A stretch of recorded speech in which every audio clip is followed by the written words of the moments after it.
Hello, I'm MC Toon, the second worst rapper in the world. Today is a 5K special, and we got a whole pile of people already queued up. I'm going to have to get them all ready, and so you can see them. Just a second here. You don't want to see just me. You want to see all their pretty faces. There we go. And now you can hear them. Welcome, everybody. Hello. Man, we got a pile of people. Happy 5K. Hey, McToon. McToon. Happy 5.5K, man.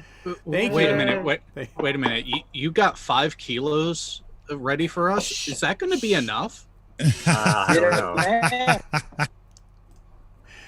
Wait, It's not- he's American. They don't know what a kilo is. Yeah, it's all in How are you, it's cartoon?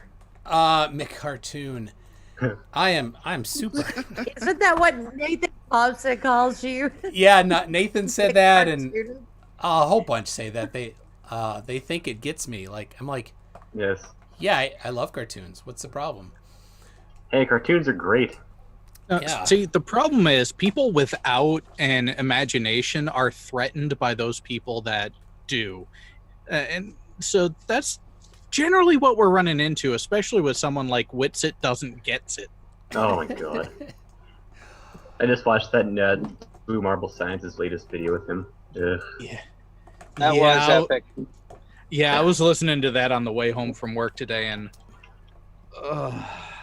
I gotta watch that. Oh yeah. That reminds me, I need to take some ibuprofen. Every time I hear those names, I get a headache. Don't we all? Sir for $5 says, "Congrats on 5K, Mick Looney Tunes." Oh, I heard that one before too. How is that an insult? I love Looney Tunes. I love Tiny Toons. I love Animaniacs.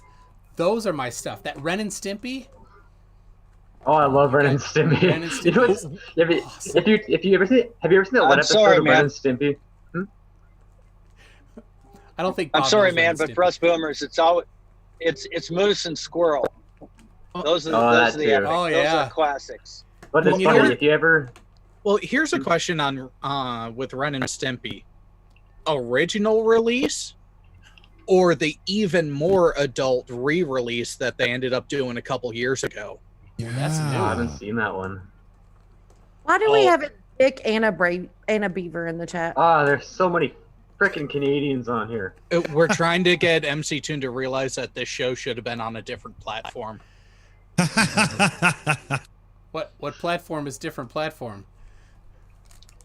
RedTube instead of YouTube. Oh my gosh. I love Just it. because it's Spend Canadian. like half my night there. No, No, because we got a dick and a And beaver. a beaver. Oh. Yeah, Oh. because we're Canadian. Yeah. Oh my goodness. Sorry. We've got a Dick and a Beaver and a Puncher. Yep. Ah, Punchy there you can, go. Punchy can be the maple syrup helping liquid. There you go. Just pour it on. Are we talking maple syrup lube? Yeah. No, this Oh, is yeah. not. Punchy was at my 2,500K. All you had to do is make it Yeah, off my I back. man the camera. So, I thought I'd show what I got for Father's Day. My family, they know me. Let's see. The problem is I'm small, and you want to see this big. All right, you keep talking. I'll figure myself out here. I'm Talking about What? myself. Yeah. I'm sorry. I shouldn't have interrupted. You keep going. Brainy, go. This Oh, this tune is I'm small. medicated these days. This tune Nice. is small. That tune is far away. Far away. There you go. Let me get Well- a mic check real quick. Am I being heard? Hey, now Yeah. we got it. Yeah. Here, We while got I'm it. not on- Dinger. while I'm not on camera, I can make my planet bounce to my voice. Check, check, check, check. There you Oh, See? that's Dum, great. dum, go. dum. Just stop breaking the planet, Brainy, for a little. God. Oh, he's Yeah, just sun gets making intense. you know. Hang on, Punchy. You got to give Hmm. Brainy this moment. It's the only time that when he talks, the Earth actually gets brighter. But he's finally succeeded in showing us one of his bouncing balls on a stream. So, you know, there's that too. Well, I mean, I think you saw Lookapig's testicle on one of my videos. Oh, That was sort of the reference in the background. Yeah. all right, I'm ready. Here is the card that I got from my kids for Father's Day. Look at that. It's a bear standing on a flying pizza in space. Huh? They know me. That's awesome. They know me. That's awesome. Wait. Question. Where's the pineapple? Yeah, where's the pineapple? It's their little bits down there. Yeah, trust me. I already ate them. Yeah. My goodness, I don't know how they fit all 33 of their names in here. Pineapple but pizza. it's pretty tight to get all the Yeah. 33 names in Look there. how red this apple is. This is the reddest apple I've ever. Like it's like dark. Can we just talk for a minute about how I won the pineapple pizza debate, and that was my first debate ever? Oh my goodness, yes.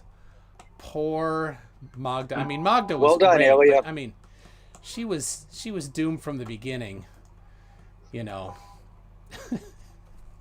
So, you know what I missed? I gotta say this.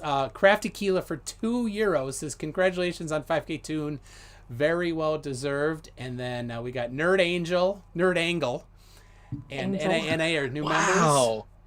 How many people screw that up? I know. I Apparently want it to be. a lot. Pretty sure I called And it then- angle too. I'm not sure. And then Nerd Angle again for $10. Thank you very much. Says, remember, tell McFlatty I'm looking for him. If you missed that, last week Nerd Angle and McFlatty had a little bit of a row in was it FDFE's debate on Wednesday, and he finally got the idea. So that reminds me.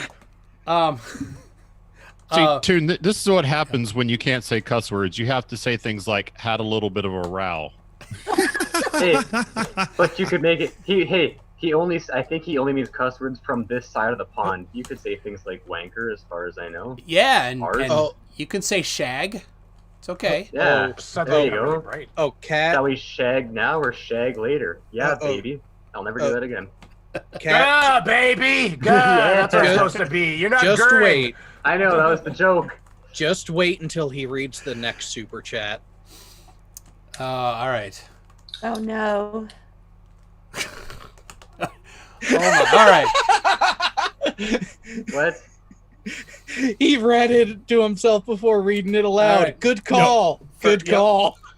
For $10, thank you very much, from Johnny B. If I understand English correctly, a fear of astrolabes would be astrolabia.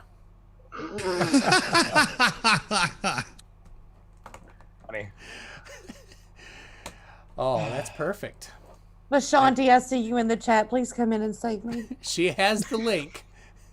Oh, and I see the factor it's keeping on top of Amy. That's good. That's filthy mouth. Phrasing. Yeah, I was just about to say the same thing as keeping on top of who? What just happened? Who's on who? Sorry. That's poop. That's just poop. Ilya! Fuck. Poop. It's poop. Look, MC, do you see what they're doing to your channel, your sweet, innocent channel? They're turning your channel into a absolute smut house. Yes, yes. Speaking of which, man, am I parched. Oh, look at that. Product placement. Hey, I will shameless promotion. If someone pays me, I will. Yeah, when you did that, I saw Garth's face superimposed over yours, right? That's what I always think of. Then, of course, the shirt. Wait. He spent all afternoon making that with Sharpie markers in a cheap coffee cup. Hey, If he's Garth, who's Wayne? Dick. I guess Dick. Yeah. What? I am? I've already Yeah. had more Party on, cereal. It's Dick. not going well. Party with on, this. Wayne. Party on, Garth. Party on. Party on! I- Yeah, that's the stuff. If he's Garth, then you're Wayne's granddad. Son of a bitch. I dressed up for the occasion too. I customized this MC Tune t-shirt for mine. Yeah. I love Look at that. that. Yeah. Oh, all right. I got some super. Holy cow! The super chats keep flowing in. There's too many. There's too many things behind me there. I gotta fix that. Hold on. Hey, have you seen that thing at the? You probably know about this, McToon. That it was a total paper on avian was that like it was a whole experimental paper, but just like as a joke on like birds transferring packets of information, like avian over airway or something like that. I read that whole thing the other day. I don't know how I came across it, but I read the whole thing, and they even surmised that nowadays with compact data storage, that even with a loss of 50%, you could actually get a faster throughput with pigeons, with homing pigeons, than you can with internet. It came out. All right. I've read the whole thing, of course. It came out on April Fool's Day a couple years ago, and it's TCP over avian carrier. And they even had things like how bird flu would. They had like predictions of how bird flu would impact the IT network and stuff like that. But that gives a whole new meaning to the. That gives a whole new meaning to a packet sniffer, I tell you. No, but they had everything. They did all of like the research into like they did an experiment and they had a packet loss of like 33% and like it was. Oh wait, 33%? That's got to be fake. Yeah, it was 33% of the birds never went to their targets. They had a packet loss of like 33%, and then it was all about confirmed. It was all about like increasing storage capacity, and they said now, if you put like a 500 terabyte flash drive or something like that, or onto each pigeon or whatever, that even with only a 50% packet loss, you'd still have a throughput of like 700 bits per second over 200 miles or something like that. So your internet could literally fly south for the winter. Yeah. They did he's probably bringing it up right now. Wait, There's a whole paper on it. It's data migration. Hang on. I can't believe I found this. I don't even remember what I was looking at when I found it. I laughed my ass off. Wait a minute, guys. I think I've solved it. Craig is actually the trial user of it, which is why he keeps having connection issues when he's streaming. It's not the computer. It's the actual internet connection via bird. They're delivering packets to Team, and then Team has to have them uploaded. It's Flight the Flat Earth. Flight the Flat Earth. That's what it actually is. Science is the... Oh, hold on a second. Oh, wow. I almost had it. Here we go. I had a background thing. All right, there it is. IP over avian carriers with quality of service. Yep. It amends. So this came out April 1st, 1999. It amends RFC. Of course it did. 1149, which is a standard for the transmission of IP datagrams on avian carriers. So it adds quality of service information. If you don't know what that is, don't worry about it. It's just an extension to keep things going. Yeah. So here's the deal. Concord first, business and coach. They actually brought it so far as to include QoS. That's freaking amazing. Yeah. Oh no, it's a whole thing, and it talks about packet losses and exactly it's funny. That is good. Yeah, they've actually done an actual run of this. They did it. I think in Europe, in the mountains, like in Switzerland or something. They did a full datagram exchange and transmitted some data. Took forever.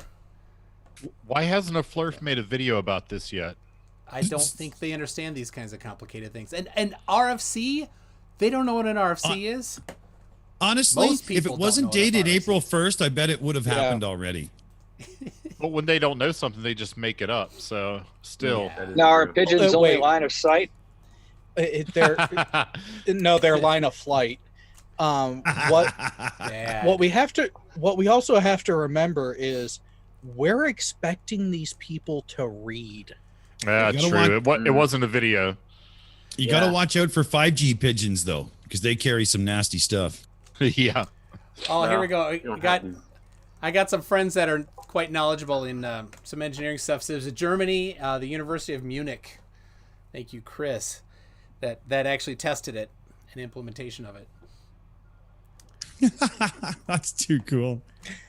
So if they had 5G, you could mix COVID and bird flu and get a super bug. Super awesome. And anything that's super in the name is automatically better. It's just the way it works.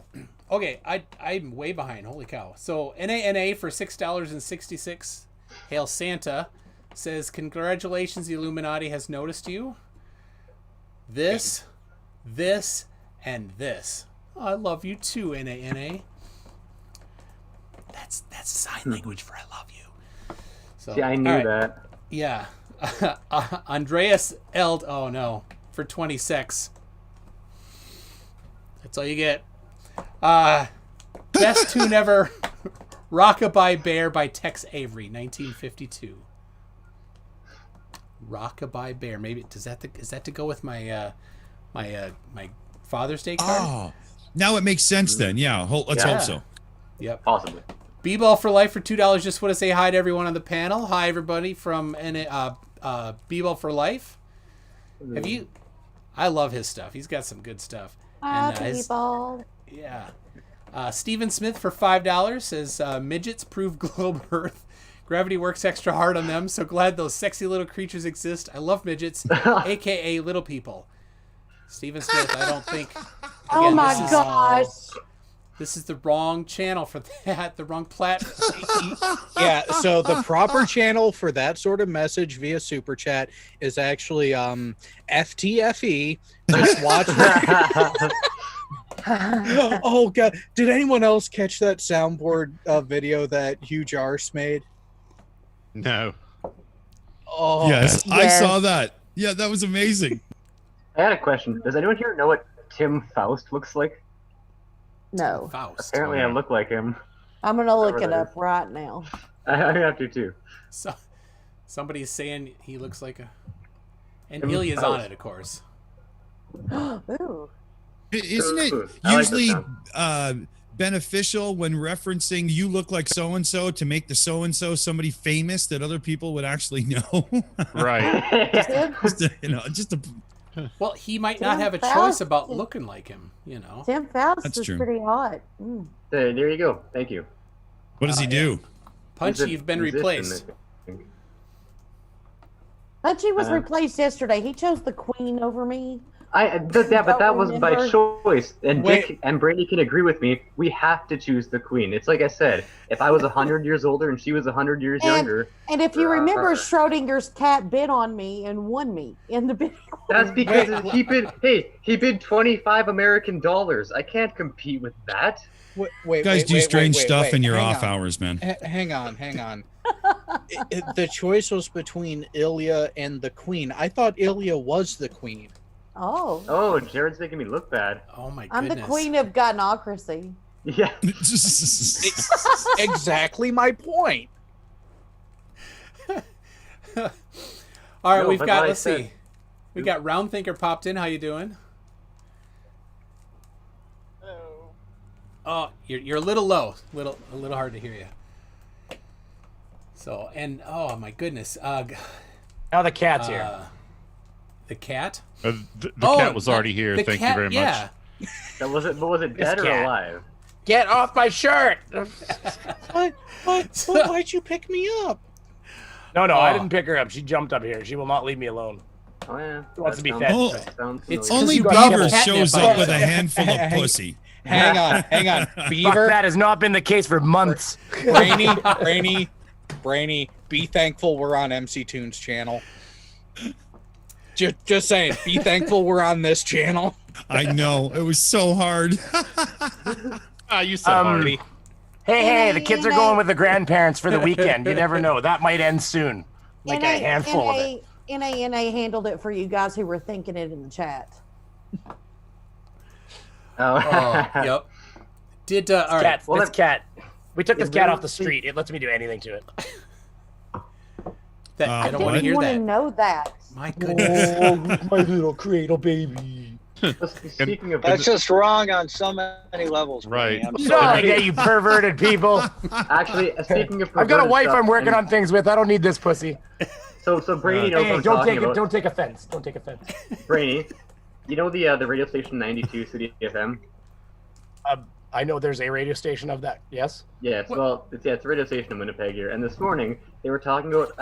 I turned it on halfway through, so much what they were talking about. But one of the DJs was talking about how he was with a girl once, and I guess she was sleeping in the nude, and he had a cat, and she woke up to something, and he's like, yeah, that wasn't me, and it was just a funny cat story, and that reminded me of it. Sounds like you were listening to Shaggy. It wasn't me. No, no, that's how our radio stations are in Winnipeg. They really get smutty. You're supposed to love your pets, but you're not supposed to love your Love pets. your pets. Yeah. That's a felony. Speaking of a cat, I have one crawling all over me right now. Oh, Brainy, internal chat. Take a She's gonna look. tell me to F up pretty soon. Are you guys? Do you guys have a good meals today? Because I'm a little peckish. I don't know how to get to a chat in here. Oh, there we go. Oh, Wait a minute. Is that still the same bag of chips? yes. Yes. you Oh, and by the way, didn't for throw it away. everyone, I brought him that bag of chips on March 12th. That is MC tune. And it's funny because I was actually on my way home from work. I was gonna stop and grab some ketchup chips, and I totally forgot. Damn it! 4 months. Time makes them better. They're more crispy than before. Can we just put that on MC Tune's tombstone? Time makes them better. Death by ketchup chip. MC Tune, you're making me look bad over here because I don't want to try them. Stop Yeah, I eating. told her she has to. Ketchup, no, they're honestly okay. First of all, just no Old Dutch, but apparently Hey, Old McToon Dutch- tried the other ones. He Old did. I Dutch brought is him the Lay's. worst brand, no matter what. No. Anyways. Old Dutch has the best all dressed. You shut your mouth. Their all Thank dressed God. chips are amazing. Ruffled, god damn it. No, So- Old Dutch sorry, are- sorry. If we're gonna go into especially a localized brand of potato chips as being the best, sorry, motherfuckers, Cape Cod. Oh, well, yeah, but we've got Miss Vicky's, which is like before Cape Cod, you copycats. Oh yeah, well actually that's really. Kettle cooked, god damn it. Hey, no, the kettle Language. cooked, the Language. Old Old Dutch kettle cooks are really good. Taking the jalapeno Lord and in cheddar. vain here. Hey, it's getting serious when we're talking about kettle cooked chips, okay? That's my Hold ball on a game. second. Green Bullion says he's got a camera ready. Whoa. Oh! Yes. 33 you No see on way. camera? Are you serious? Are you totally serious, 33? Because What's the Wait. over? What is the You just- over wait, under? so what do you guys on him think the forgetting odds to are take that- the lens cap off? What do you guys think the odds are that he's tattooed like Mickey Rourke in Iron Man 2? 33s all over his body. Yeah. He's got like hash marks and stuff like that. He's got little Roman numeral 3s on his cheek and stuff with teardrops coming out at them. every Illuminati symbol everywhere on his neck and yeah, exactly. It's not Just, like, tears. totally right down. It's not tears coming down off his eyes. It's Illuminati triangles with Do the eye. In you them. remember that guy that team had on that one video? That guy that like I don't know that kid. And he was like started like peeling his shirt off. He was like tattooed on his chest and everything. What was the tattoo of again? Was it Oh, the it's his Stephen whole Christ doctrine thing? like tattooed on his chest. It's a big circle and like he's just like he's crawling Oh, out. remember that dude? Yeah. Yeah, and they had Oh to my stop the God. debate because he was sweating and like He was like crying. from No, he was yelling so crying. He was much. crying as he And like yeah. showed his chest on the screen. He was like tearing up and everything. And Yeah. Fight was like, our team was like, all right, we're gonna shut this down so you can maybe take a break and breathe and get some help or something. Like, Yeah, he's well, like, no, we're people in done. the side chat. People in the side chat were like, "Oh my God, stop this! End this now!" It was terrible. It was getting a little bit scary. It was. Oh, all right. Wow. Well, 33. Tell me in Twitter here on DM, do you really have a camera ready to go and we're gonna see your face? That's what we need. So while you do that, let me catch up on some of these. Don't we Go need ahead. the Pornhub link as well? I mean, we want to be able to see it, right? Wait, I have every Pornhub link known to man open right now, so. It's weird because I was only invited here if I didn't turn my camera on. His Pornhub is 33s. All you have to do is draw a bunch of 33s on the screen. He's like, yes! If you look in a mirror and say 33 3 times, then he shows up. Oh, hey, speaking of which, Well, hey, Brainy. okay, but all I was gonna say is the only thing I can never get over is when he goes, hey Beaver, what's that number behind? Was it Captain Kirk? It was what's his name, Shatner. And I'm like, it's a 3. He's like, no, it's a 33. I'm like, dude, that is a 3. It's a Roman numeral 3. I'm like, if you're counting years in prison, that's a 3. I'm sorry, you got a long way to go. Like, Well, hey, Brainy. Yeah. Did you know what I found out last week? We have a Mason Memorial Center in Winnipeg here. we also have Scientology office. I really want to go. I in know, there I and knew- say like, I I need knew my about- I Thetans want- red.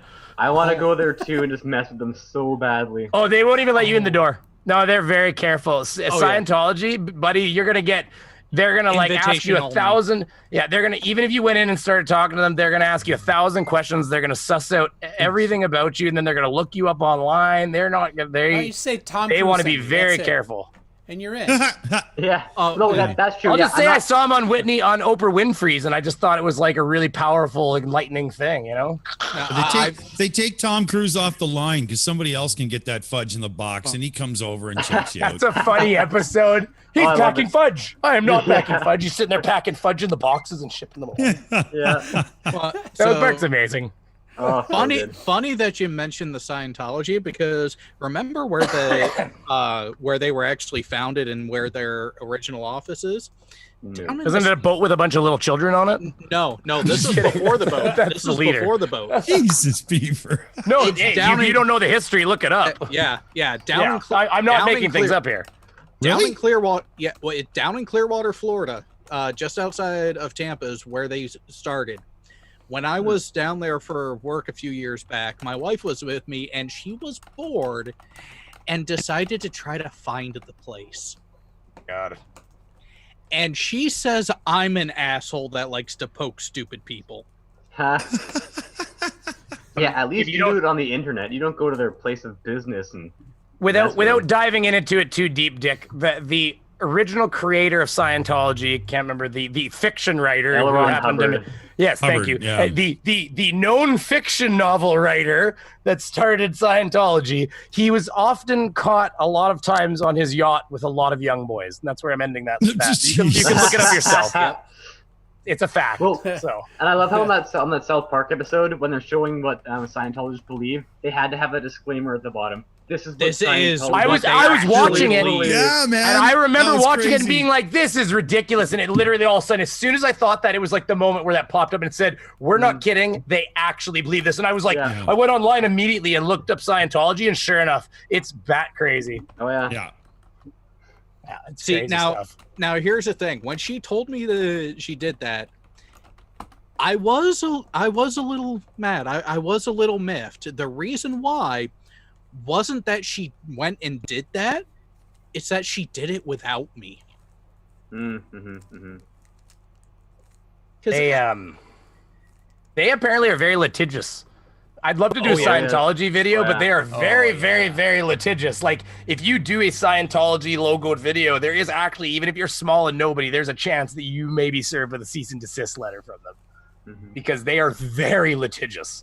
And they got the money to bring it out in court too, so that it's. They'll drag you out and just. Yeah, and they'll make an example. I've heard that they will literally drag you into court and make an example out of you just so nobody else bothers to try. Well, have any of you seen that series with Lee Remini from the King of Queens? Because her family was big into Scientology. Well, she was like raised in it. And, yeah, she does everything she can to spread the word of how crazy they are and everything. Right. Which Go ahead, sir. The leader of Scientology, his dad left Scientology, and he's been making the circuits too. When he was my bad. When he was sort of on his way out, and they kind of saw that he was distancing himself, they turned him into the janitor, and he was the dad of the leader. The Danny Masterson guy, which we're not going to talk about that, but he's Church of Scientology. But the women that have come out against him said that when they went to the police, they were followed in cars, and there's lots of reports of this kind of thing. Like, they followed them in cars, because they take pictures of them on vacation, because of course they're stars and stuff. So they would find them like nude on beaches and release the photos and all that kind of stuff. But then the one woman had her dog inexplicably die, and when they did a necropsy or whatever, they found that it died from blunt trauma to the throat and esophagus and everything, as in it was suffocated to death probably.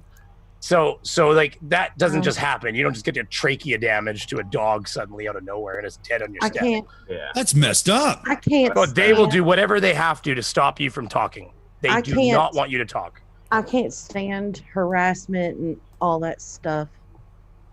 Oh, of course. I agree. It's happening. But that's them. That's them. They'll hunt you down. It's happening to me on Twitter right now, actually. I've had to block and report 3 different people today. Yeah, some douche. Hey, MC Toon, was there anything you actually wanted to do on this stream? Jeez, you're just listening to us. Is MC Toon here? I figured if I invited enough people, I wouldn't even have to say anything other than to read the super chats. I'm way behind. So let me do that. My planet is brighter than yours.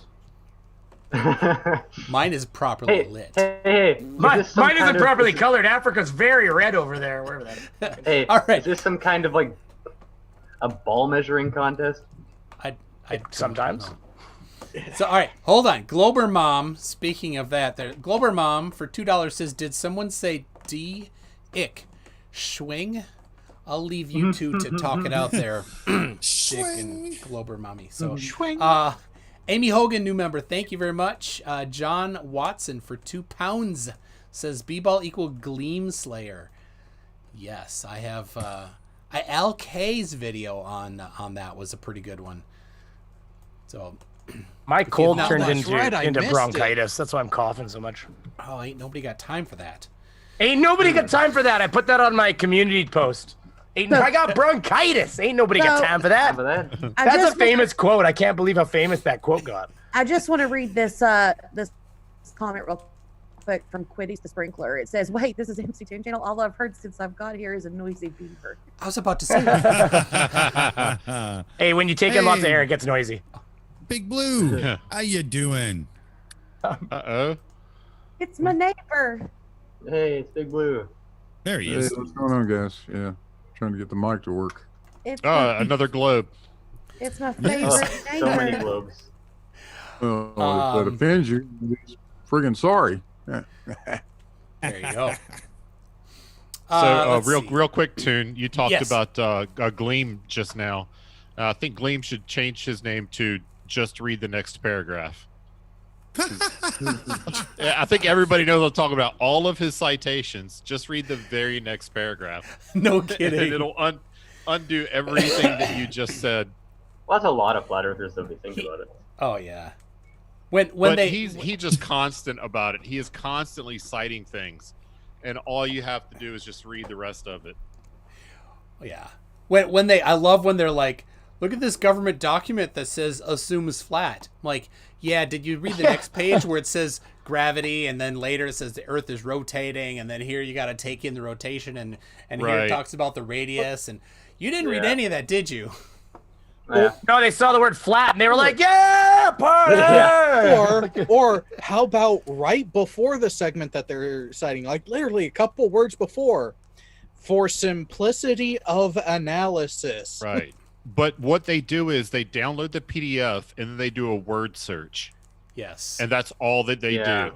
Yeah. Well, actually, they don't do that. Dean O'Dell did it once. Nathan Roberts did a video on it, and everybody else just copies it. They don't even look at the document. Right. They look at the screenshot that's zoomed in on the one paragraph that says flat. Oh, wait. Are you saying that flat earthers just parrot stuff without doing any independent research or original thinking They've or been known anything? to do that. Flatty, you want a cracker? What? Well, hey, you can't blame them. They can't read. They just need someone to tell them what the picture book says, and then they go about their merry way. Hey, I got bronchitis. Ain't nobody got time for that. I love the song they made of it. You can't Oh, yeah. you guys I never know saw that that. quote they love using? fix Gleam's level of stupid. Which one, Bob? Green Go Bullion ahead, Bob. That Standard. quote that they Oh yeah, I got that. always use about scientists nowadays don't do experiments. They get lost in equation after equation. You know that Tesla quote? You know that Yeah. Tesla quote? Oh, yes. Yeah, Right. yeah. Well, if you ever go to the magazine, Oh, you're it's on roboting page real bad, 42 Bob. at the bottom, on the top of page 42. And I know I'm in the UP. I'm supposed to. But on the top of that same It's got globes. Beep, beep. percentage of the Earth's rotation. I think we cut some of that out. Something Some like of that that. got lost. He's in the UP. We got lost. He's in the UP. He's testing that avian internet. Yeah. Get lost. Hey, did you guys see what Green Bullion spit again? Oh, did he say something? Is everyone ready for the truth? I'm ready to destroy MC2 on live stream. Been waiting a long time for this. Okay. It's awesome. So All right, I sent him a DM on message. Twitter. I sent him 33 That boy on ain't Twitter. right. Send me a message. Is this I going to asked be you. like when? Is this going to be like when Hip Hop Hippie said that if I go to Team Skeptics show that he was going to be there and put me in the grave, and then he didn't even show up? Probably. That show ended up being 8 hours of us talking I to know. Graham. Sorry. All Oh I my think god! All I think of when I hear hip hop hippie is that woman rapping in was it Wedding Singer? The hip hop, the hip hop hop hop. Remember that old lady? She I love that. How dare you sully her from that movie? Oh my goodness. She's awesome. Oh, Well, geez. things going a little better now, or am I still roboting? Yeah, no, we got you now. Sounds All better. right. What I was saying was that great Tesla quote that they love to use, where modern scientists get lost in equation after equation. You know that one? Don't do experiments. The very top of that same page of the article, Tesla talks about taking advantage of the rotation of the Earth to launch a rocket into orbit above the atmosphere. Yes, indeed, Yeah, he but they don't- did. They don't care about that though. Hey, facts. Come on. Yeah, well, it's like that famous Neil deGrasse Tyson interview that he had, where they say that he said the Earth was pear shaped, and it's like, yeah, what else did he say? What else did he say after that? That it's so minute that it is imperceptible to the human eye. But if you actually measure an image of it, then you see it. It's almost like some people have done that with images Right. from Himawari. But Jared, it's on the same interview. What did you say afterwards? Well, yeah, it's not frickin' flat. With a different word. Hey, you don't stop me from cherry picking the exact words from that entire interview that I want. Yes, my apologies. The other day on Nathan's, I was listening to him try and yell at the rumpus about how let's give a quote. Dr. Brian Cox, gravity is not a force. Okay, well, great. Gravity is not a force. And Dr. Brian Cox, your source, is talking about gravity. There you go. Right. Gravity is a thing, It's just not a force thing.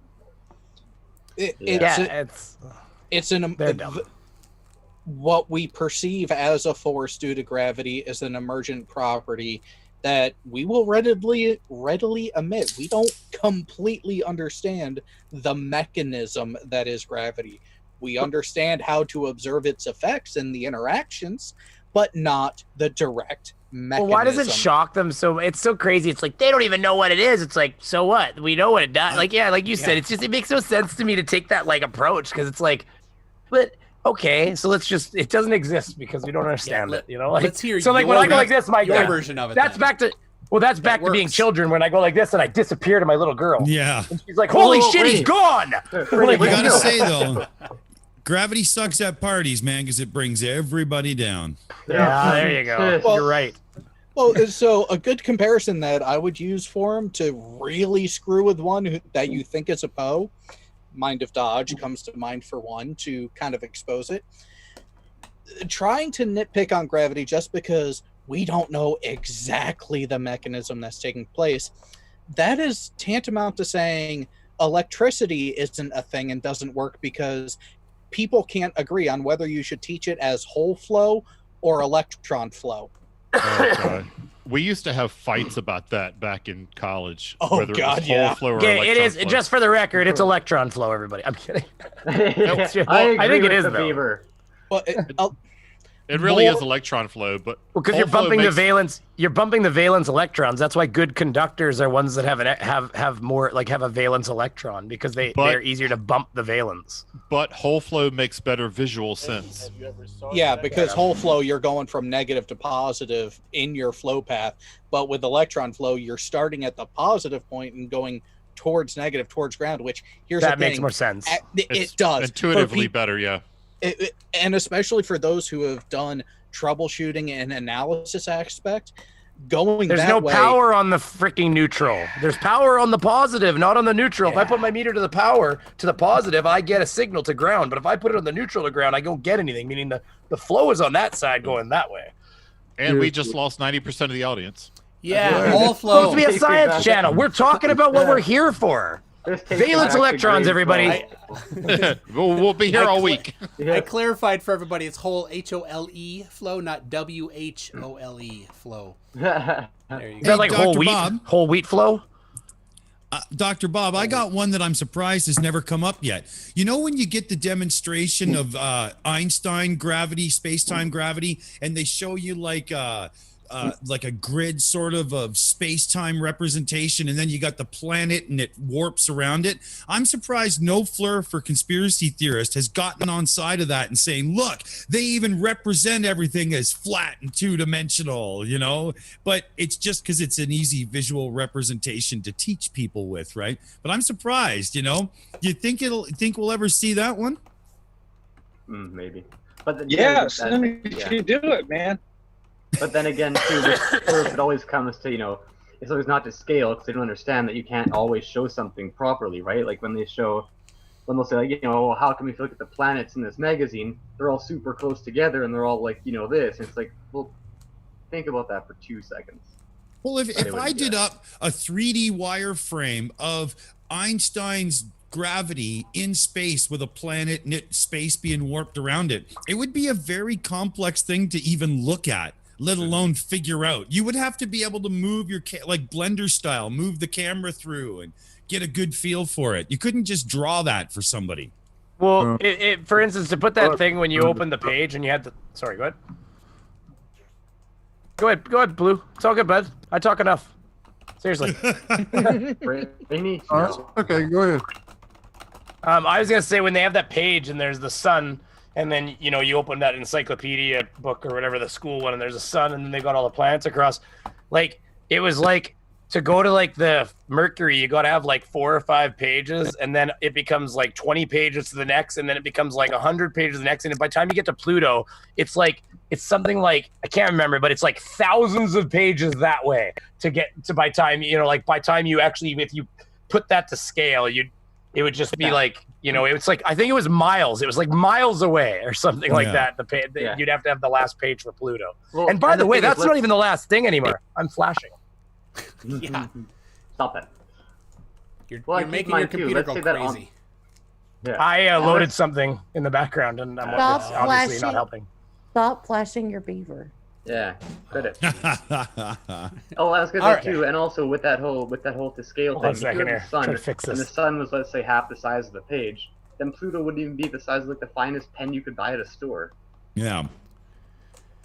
It would be you couldn't stipple draw Pluto because you couldn't. Man, that's a driver. That's a driver conflict right there. I tell you what. Like, look at that. As soon as I open up this certain application, it starts flashing that thing. It's like you got it in now, solid are you guys gold still out mode. there? Can y'all hear me? Yeah, good now, Bob. Good. Sorry about that. Yeah, I actually did the scale one. Y'all are familiar with an American football field. It's 100 yards from goal to goal line. Yep. Well, if you put a yoga ball, one of those 30-inch squishy balls on one goal line and make that the scale of the sun, and then you make the earth the size of a marble on the other goal line, that's to scale. If you look at the solar system from the goal line to the last planet, you're going to end up going a couple of miles from that. But to get to the nearest star, you have to go to Calcutta, India by way of Perth, Australia. It actually works out to be that 15,000 miles. Wow. A couple years ago, I remember coming across a video where someone used a light bulb as the sun, and it ended up being a marble for Earth, and they did this out in the California desert. Oh yeah, I love that video. And it took miles to get all the orbits laid out to scale. So somebody sent. That was Veritasium. Oh yeah. Hey, yeah, Justin Franks, no relation to number 1, apparently sent this here. If the moon were only 1 pixel, you guys will have to look on the stream. Let's see. So, a tediously accurate scale model of the solar system. Scroll to explore. So, all right. So, there's the sun. So the moon is just 1 pixel in this, I guess. So let's see. And Beetlejuice. Oh, sorry. Wrong thing. You just got to scroll forever. Oh, there's Mercury. Like, you don't know how quickly I'm scrolling to get this to happen, but check out Justin's. There we go. I went way past it. Oh my goodness, there it is. There's the Earth, which looks like it's like 4 pixels, and then the moon is 1 pixel. There you go. Stupid far. To scale, it doesn't work. This. But how do they even know? Have you taken a tape measure to the sun yourself? Yeah. Yes, I did. Sure you have. Oh yeah, right. That's right. Yeah, good times. Good times. Now, we had to do it in year 3 of debunking school. That's when you get the big tape measure and you have to go and do it. All right. Yeah. Well, the problem is. Let me interrupt here. So, 33 UC says he is ready to go on camera. So I'm gonna get through the super chats. Then I'm gonna bring 33 in, and who knows? Our minds may be blown. Should we all mute? No. Do we all need to mute for that? No, I changed my name to 42. And everyone that's on camera, if he does stay on camera, so everyone can see our faces when he's on. Like you'll probably find you just want to leave eventually, Schrodinger. Anyways, probably. Get your buckets right. All right. Let me craft tequila for €2. Looks under rock for Blue's wrench. Can't find it. Blue's got a wrench.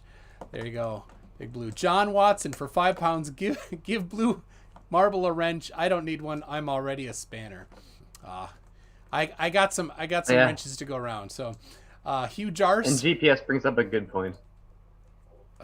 For $666 Australian dollars, Hail Santa says, congrats on 5K, but did you really allow Mr. Dawson and a beaver in here? Hail Santa. Bella Charge 5 New Zealand, take Brainy's bacon money. Take Brainy's bacon money. That's tomorrow night. Presenting. Who's presenting? Oh, is that you, Round Thinker? Me. Round Thinker. I don't know, but it has Klingon on the left side or something. What is that? Yeah. Klingon. Not far off, but there's a lot of the in both languages. So there you go. Stringer News 1. So, I'm just teasing. Wait. I have a question. How do you spell phlegm?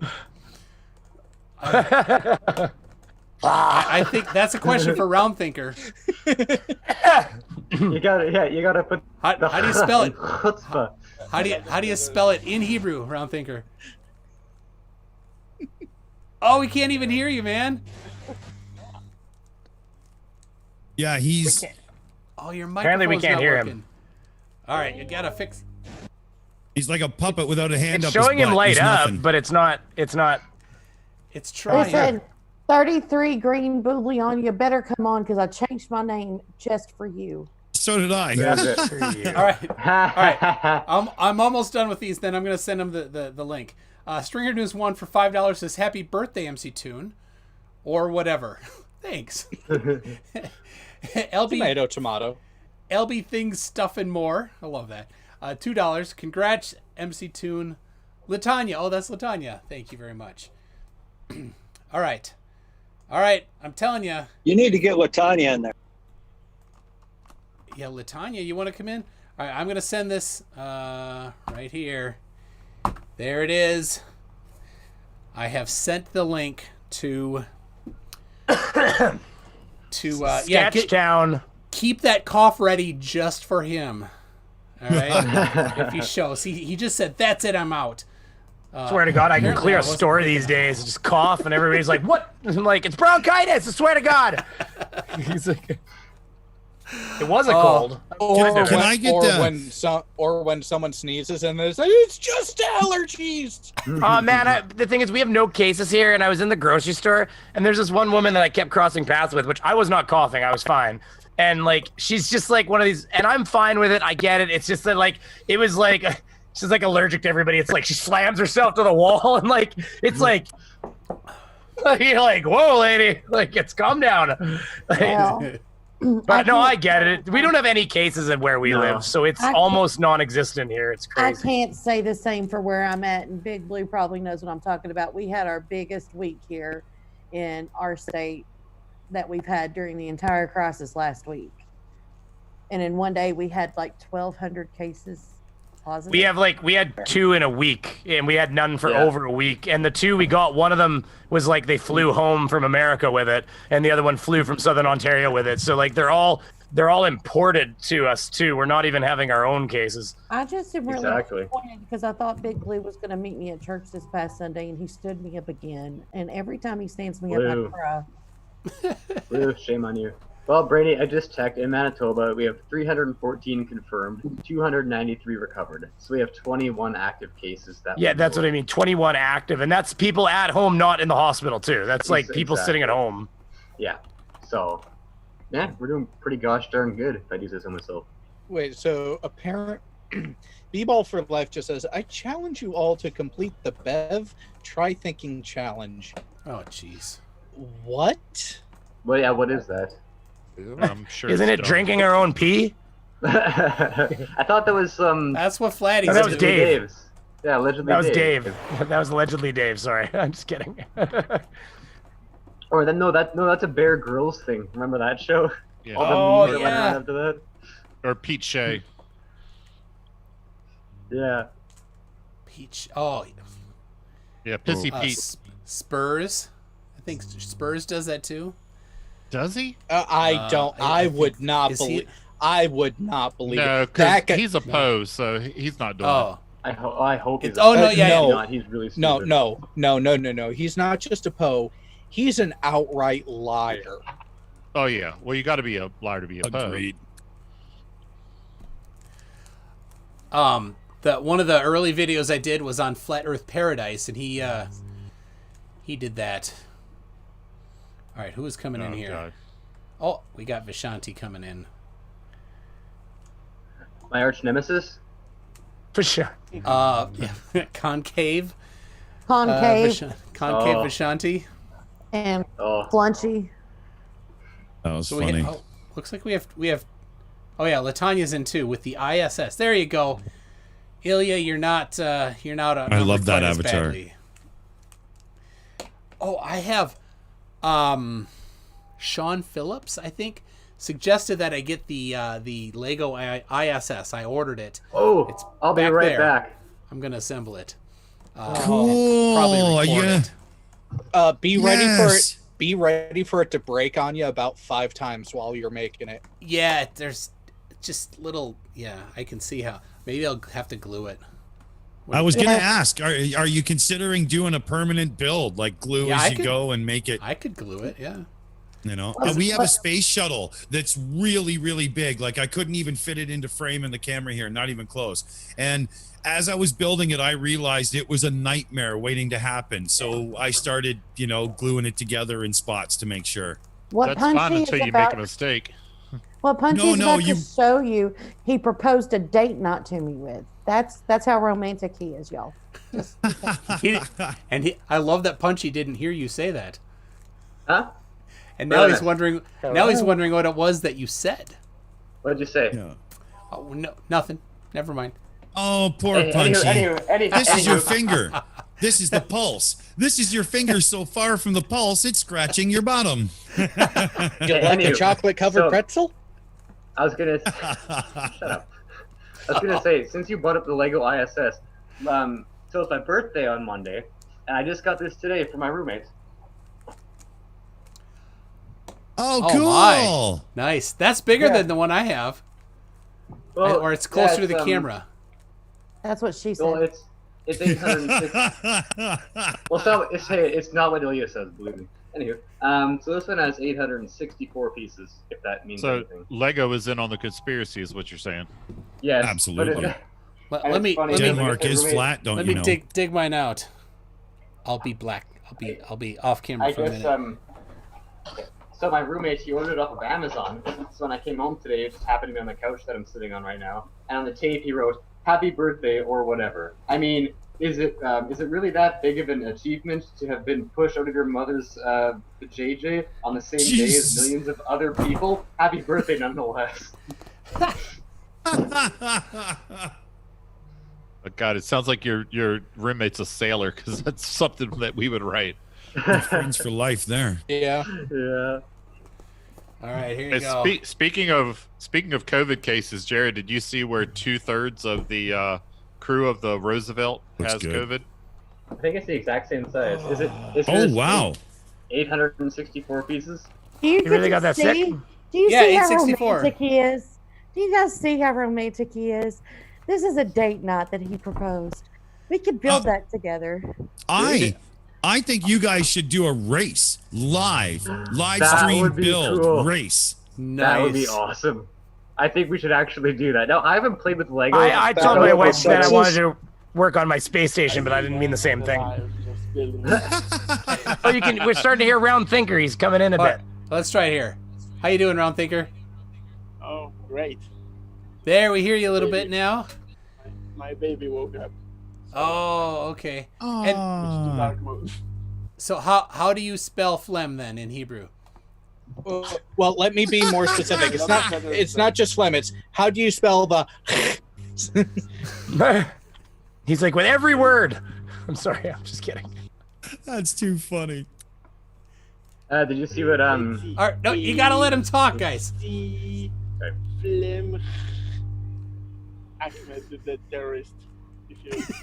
I love that. Oh. Where are you, Round Thinker? Hmm? He's in Did he Israel. say Israel? Yeah. Yeah. Yeah, what part? I love Israel. I do too. Been there many times. The windows are dark, and this little guy is girl. I'm sorry. Oh, I missed that. Oh, that's cool. That's cool. So Round Thinker and I did the measurements on the solstice here on Sunday. I shared it. I thought it would be only on my screen, but that was the presentation of the experiment. But they shared several in this area. Yep. So your audio's still a little rough, but so I need to still send you my measurements, but I think we measured to see whether or not the Earth is a sphere or flat, and I'm pretty sure the conclusion's the same. Yeah, I shared it earlier. It looks like this. Oh, in the chat. No. Oh in yeah, the that's what you were presenting. Yes. That's And- Okay. Now I get it. I'll get Yeah. myself out of here. There we go. Yeah. That looks familiar. Yeah, I got a friend in Singapore. He was going to measure it too, but it was cloudy. See, it was here too. I wanted to on Sunday, but it was cloudy all day Sunday. But in theory, I should have gotten roughly 63.5 degrees. Yeah. Well, I measured it and I sent the measurement to Toon, and he wrote back and said, "That's not what I wanted you to measure." So, word to the wise: if you use metric, it sounds bigger. Yeah, he used English. He used freedom units, and 3 was the number, just so you know. Yeah. See, if you use centimeters, that's like 7. You know. Yeah. Kind of guy that can't afford a circumcision, or else there'd be nothing left. Other hand, we use kilograms instead of pounds, so it's a little less. Oh! we were thinking length, not mass. We could do it in sheep units, too. yeah, it looks a lot like a peanut butter jar. That sounds a 3 little inches. deformed. I'd have that checked. 3 inches is too wide, man. There's something wrong.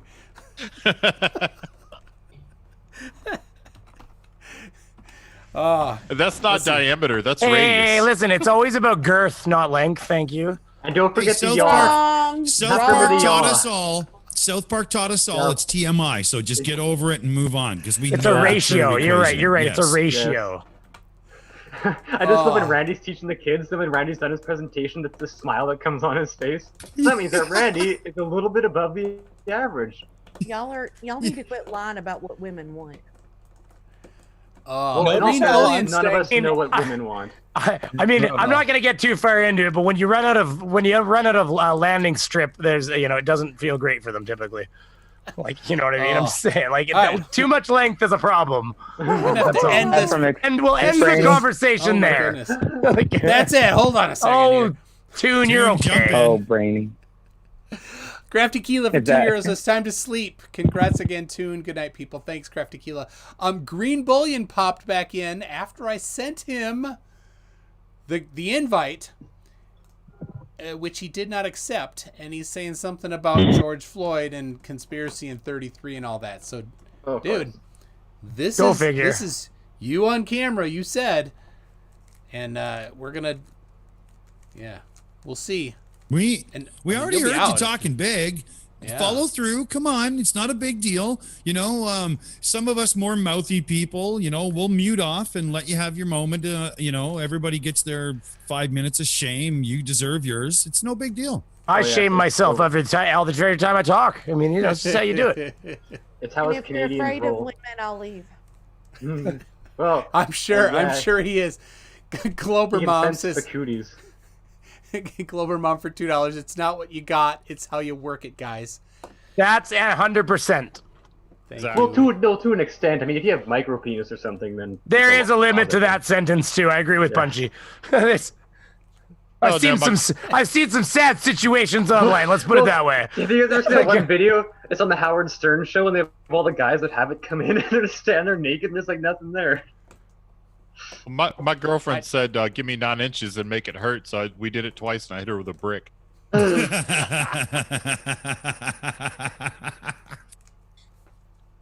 MC, you knew this would happen when you invited us all on. You knew you were in for it, damn it. Oh yeah. Oh, cat. We got, all right, I'm gonna get this here from somebody on Facebook sent me this with the shuttle. Let me pull this up so you can all see it. Is that the thing that was launched with a hot air with that blow up orange tank on it? Of course. There you go. There's his Lego shuttle. Very nice. Cool. Does it have a mouse that runs around on the tank at launch too, like that one video? Cool. It's actually not a mouse. It's a rodent of unusual size. Yeah, because it is, you know, literally the size of a big old television in your living room. It would have to be so huge. You know what I want to get?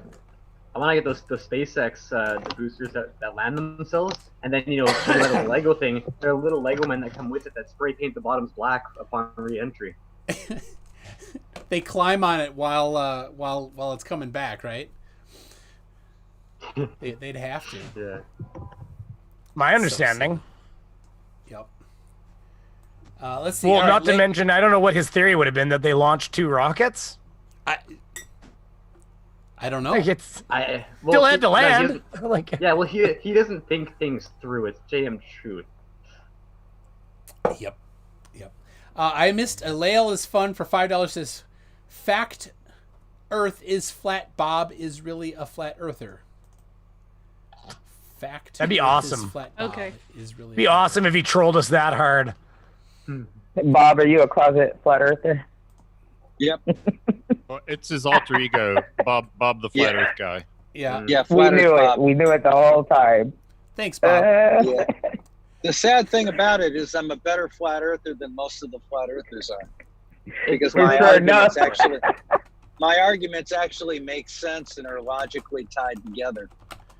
Well, and realistically, just to be a flat earther, just make sure everything you say is wrong, like incredibly wrong.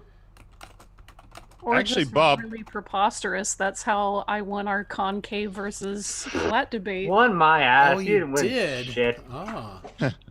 I think if Bob and Walter Bislin hooked up and became flat earthers, they could legit make a flat Earth cult. It's not already a cult. Yes, I think you're right. That's, I mean, like a functional. That's not a bad idea. We could have dues. We could send out certificates. Isn't that what the Flat Earth Society does? Pass that plate around. Collect some plates for 2 times.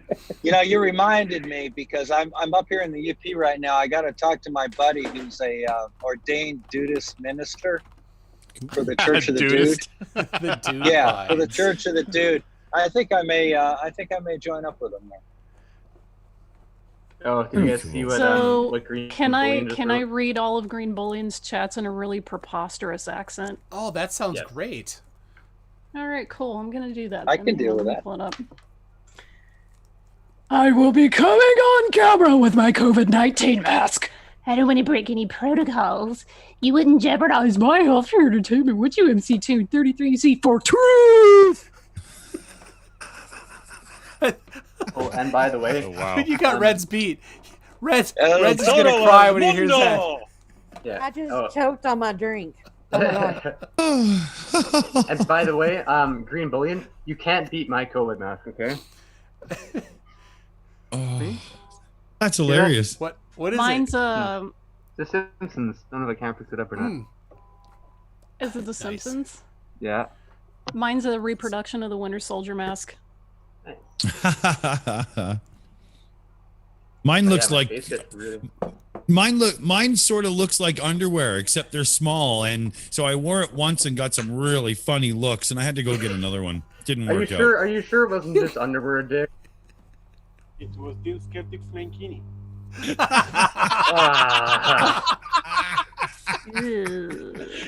Now the crazy thing is, everybody else uses an avatar, but Brady has a real mask.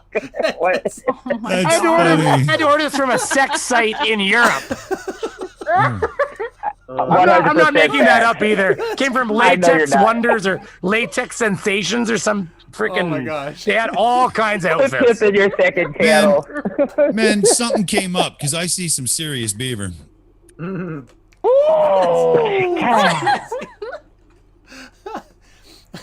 that's a wild beaver. I demand that you do all debates with the beaver mask from henceforth.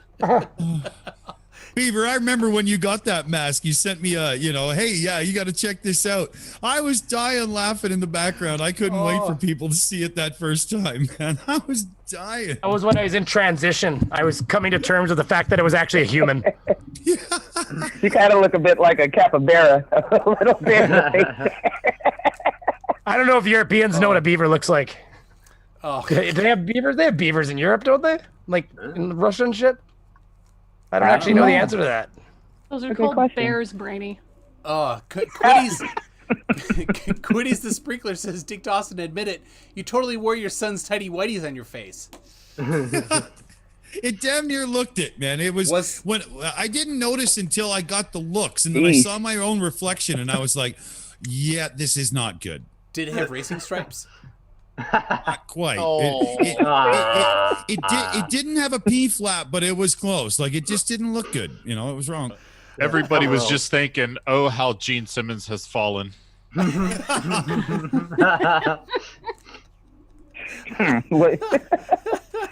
cannot drive a car. Who, like he's taken the driver's test like 20 times or something. Yeah, he cannot drive. Well, why do you need to drive when you can jazzercise? Well, I think it's the least. I mean, he's from a time period where before he was rich, where he probably should have had a driver's license, or at least know how to drive a car. I just think that's weird. That's all. He's a little nuts. That's all. When you've done that many drugs, you can forget a lot of things. Yeah. Well, apparently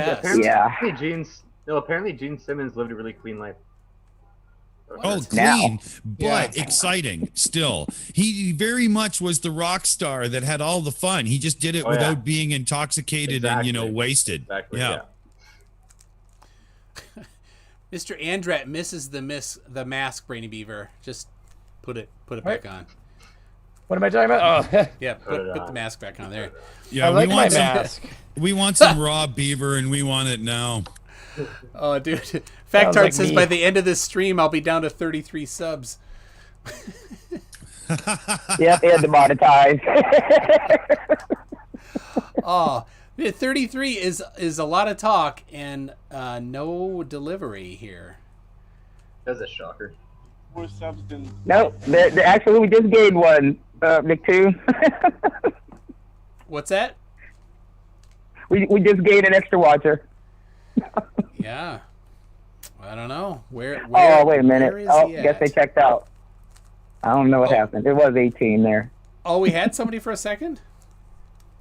For a quick second. When you said that, it said, I'll be down to 33. It's like, no, just the opposite. Oh, there they go. All right. They're back. Yay. No, what's even better is that we started streaming. Now you just play it around.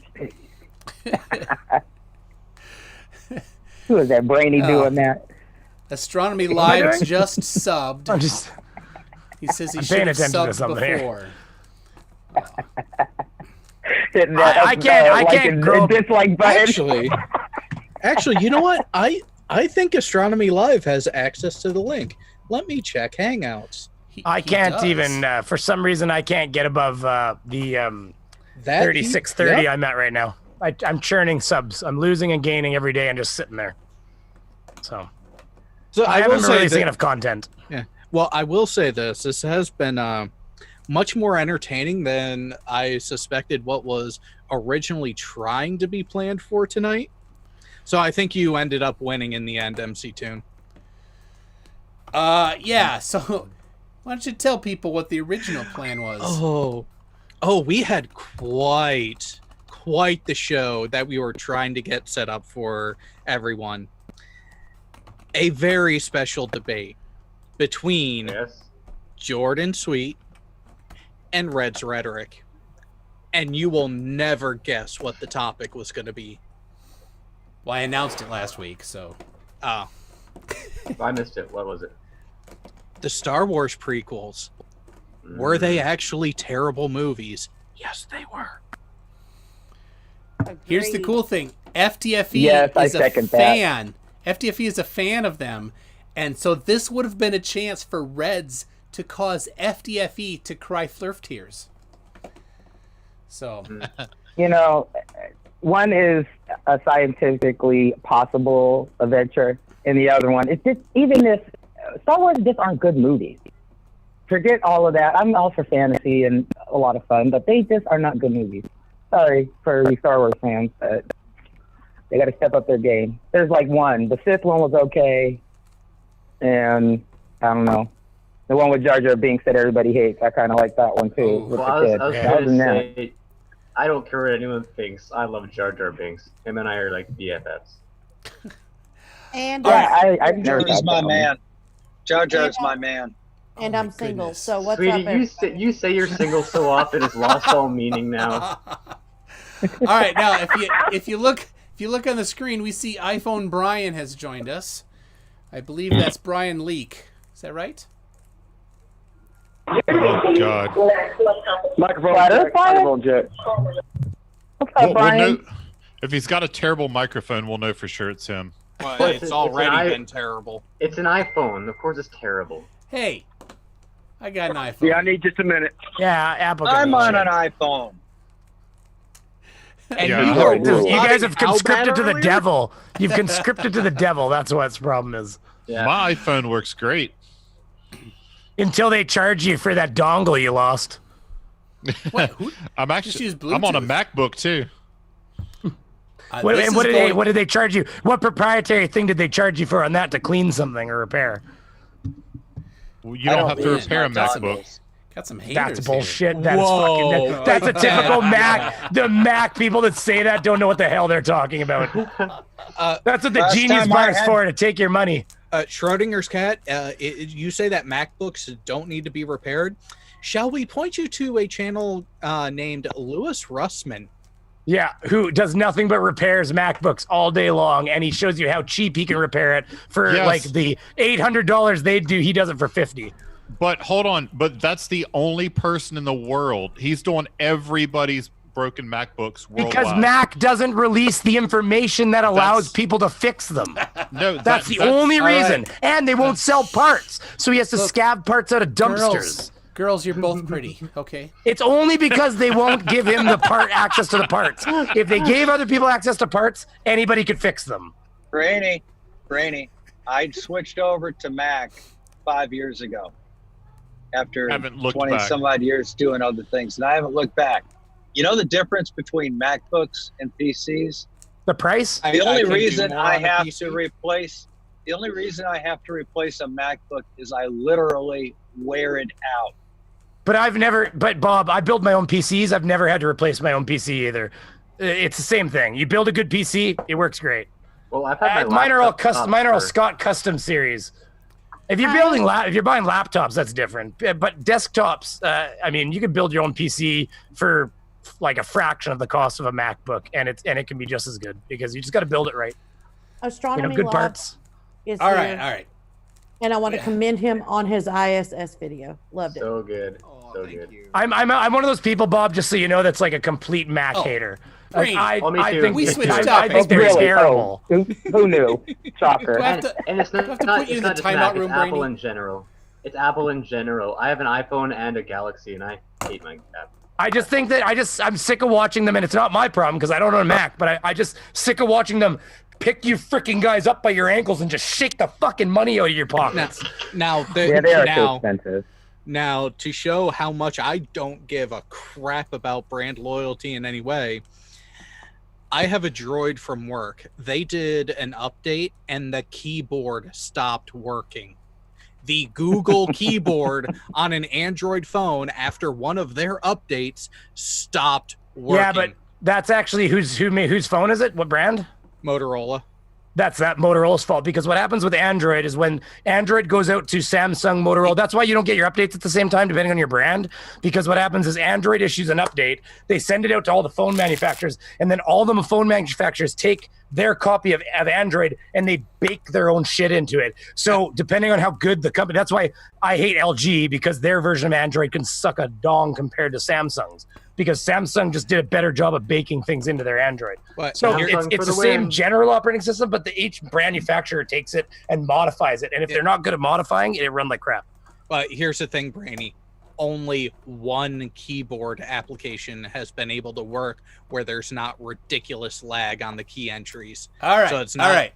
I use the Microsoft Swift key. All right, we're gonna Swift key. we're gonna go a timeout room if you keep talking about this here, because Brian about Reek Mac. is here. We can't talk about Mac. We're giving Brian time to make his microphone not a potato, so we can actually hear him. And I want Bob to like me when this is over, so I'll stop talking about Mac. I want to make a prediction. Like you, I'm going to hire you. Like Go you, ahead, I'm going to Bob. hire you to build me a PC. Oh, there you go. Yeah, I just want to make the prediction that Brian is within the first 10 minutes going to say, "Come on, man." Come on, man. There you go. I won. All right, so Gosh of Heckfire said, "Mute the beaver." Careful. Hey, he's one of my subs now, or my members. Gosh of Heckfire, sir. Thank you. Love you. When you want to get a beaver to slow down, it's a chastity belt. Actually, is what you use. But yes. All right. Well, Hey, we're not allowed to say those kinds of words. That's discriminatory towards beavers and their freedom. All right. Okay, ahead. Beaver Brian freedom. That's right. Keep Brian the Lee, beavers free. What do you got for us, Brian? Oh man, I just wanted to rattle things a little bit, break up the monotony. Okay. I can wait a minute. Well, all right. So have you been watching? I have a few problems to present, man. Just a few basic problems. Just try to bring it back down to like common sense level, and just try and present a few problems that I'd like a little clarification about. All right. Fire away. Okay. Let's start with all right, what do you say? Just give me a short little version of what you think causes like things on Earth to heat up directly in sunlight, and basically what causes the seasons. Radiation and angle of incident of that energy. Indeed. Radio Okay, heating. so angle of incidence. Yes. Who answered that? That was Jared from AT2 Productions. Top 100 answers on the board. Survey says, ding, ding, ding. Brian, to answer your question, everybody says radiation. Exactly. Like, literally everybody. There's nobody on this panel that won't say that. And angle of Except incident. you. Okay, well let me clarify. Is your answer the angle is what heat things up and make things hotter and colder in the winter? No. So it's not the angle? Brian, your question was two things. What causes it to heat up and what causes the seasons? What causes the Earth to heat up is radiation, energy application. What factors into the seasons is the angle of incident. When it's winter, when it's colder, your angle from the radiation source is actually changed compared to summer. You are more direct on. You are getting more radiation per square mile in summer than you are in winter, which is why it heats up more during that time of year. Like here. Okay, so if we put, let's just say, if we put a car in a spot at, let's say, at zenith, or let's say the highest possible spot in the sky, that in the winter time, we put a car out in direct sunlight for 10 minutes, and then we take a car in the summertime and put it out in the same spot with the sun at its highest location for 10 minutes. What's going to be the difference? Well, I'm going to tell you the difference. I live in Canada, and the sun isn't even above you. That's the difference. It's actually like on down there at the highest point. So it doesn't even, in the summer, it's up here, and in the winter, it's way over there, like going like this during the day. And we only get about 8 hours of sunlight because the angle, it's just too oblique. Hey, Brian, how far north does but the that's sun why, go? Yeah, I understand. That's why. How far north does the sun go? Beaver's That's up around the tropical 50 cancer. degrees. Hold on, man. Is this 1 on 10, or it goes as high as the tropical cancer, to my knowledge? But no, what I was asking is that's why I said the highest possible position, because I know it doesn't reach. It doesn't. It's not in zenith for everybody. But that's why I was trying to clarify. So okay, so when it's in its highest possible position, for we don't have to go as far as Canada, though we can, but position and where you're at in Canada.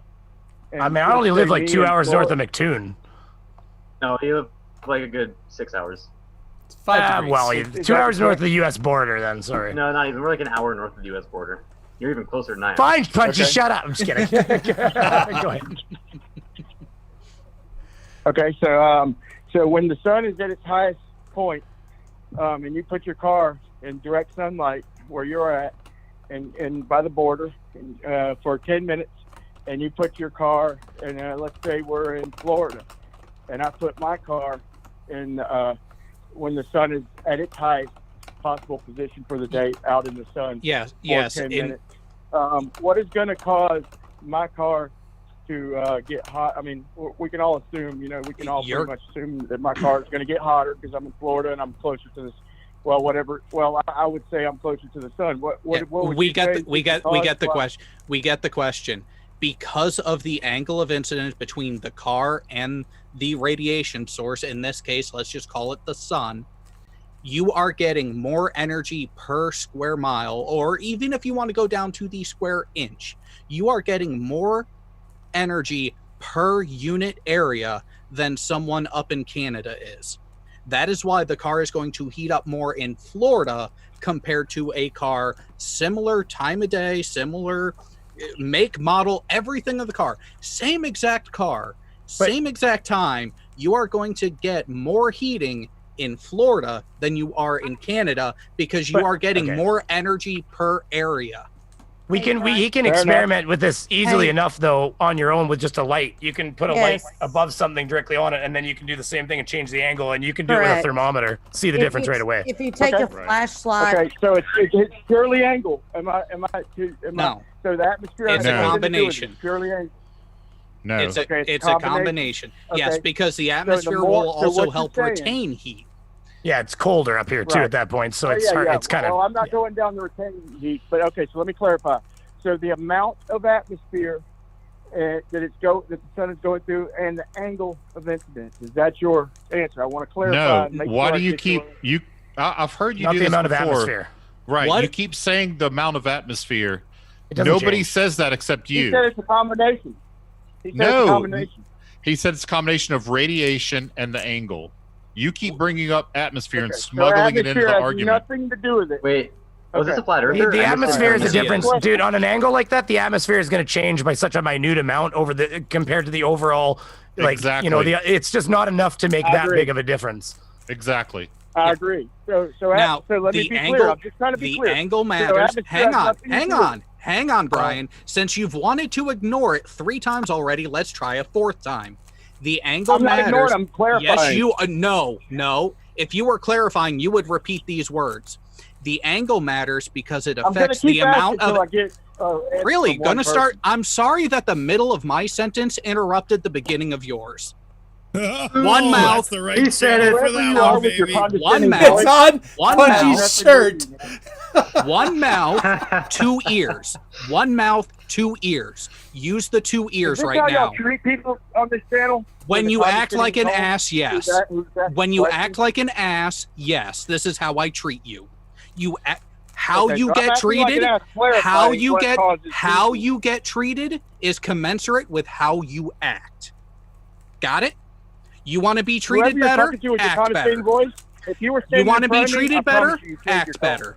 You want to be treated better? Act better. Got it? Your mother Don't never Got taught it? you any manners. Don't Bullshit, she threaten did. violence, Brian. Stop. Don't threaten violence. I need to talk to someone who's willing to give me clarity because somebody just said I it's will both. give I you will- clarity if you'll listen. Ilya, let me say the reason very simply for a fourth time, and let's see if he actually listens this time. Go for it. The angle matters because the amount of energy per unit area will be different because of the angle. You get more direct energy in Florida than you do in Canada because of that angle creating that difference between energy per unit area.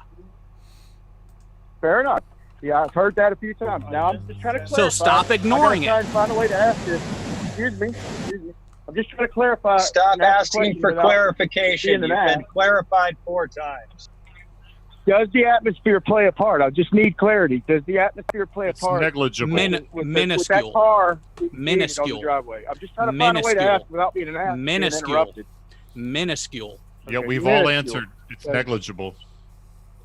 Can you give me an example of when that atmosphere might play a part with No. our Weather. cars? Weather. Yeah, and a dense fog. Fair enough. Okay, fair enough. Okay, so you would say that my car in my driveway has a more direct angle to the sun, and then therefore in that 10 minutes it will heat up a lot more, or however much more. I don't want to put words in your mouth. It'll heat Because up it is more, receiving than- more direct energy, yes. Okay, all right, and the atmosphere or whatever is minuscule. Okay, Correct. So if and this, I'm not trying to be an ass. I'm really just trying to ask questions. So let me try and ask without being an ass. So if I turn my car towards the sun, then obviously it's gonna get heated up as much in that 10 minutes in Florida. But would you say it would heat up more if I match the angle of your car at the Canadian You border? can't. You match the can't. angle? Are you talking about tipping the car and hang facing on. it towards the sun? Because that's not what we're Hang talking on. about. It's not the angle of the car. It's the angle of the surface you are on where you are living. You get more energy per unit area in Florida than you do in another part of the country or even up in Canada because of latitude. You change the latitude, you're changing your energy. The only one having a hard time understanding this is you.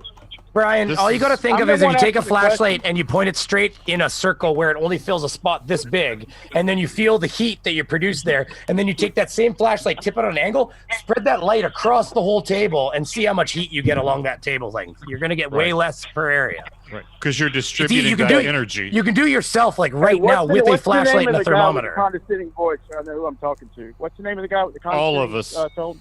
All of us. Which one are you talking about specifically? The guy who's answering. But listen, I'm asking a question, and I'm not talking about everything around me. I'm talking about that car in the driveway for 10 minutes. What we're measuring right now is a car in the driveway for 10 minutes. One car is in Florida, one car is in Canada. I'm trying to find out exactly, Yes. and I'm not trying to get a gotcha yet. My gotcha question is on the way, and it And may or here's- may not be, but I'll just. But we're Hold on. answering you, and you're not listening. Yeah. Now let him finish.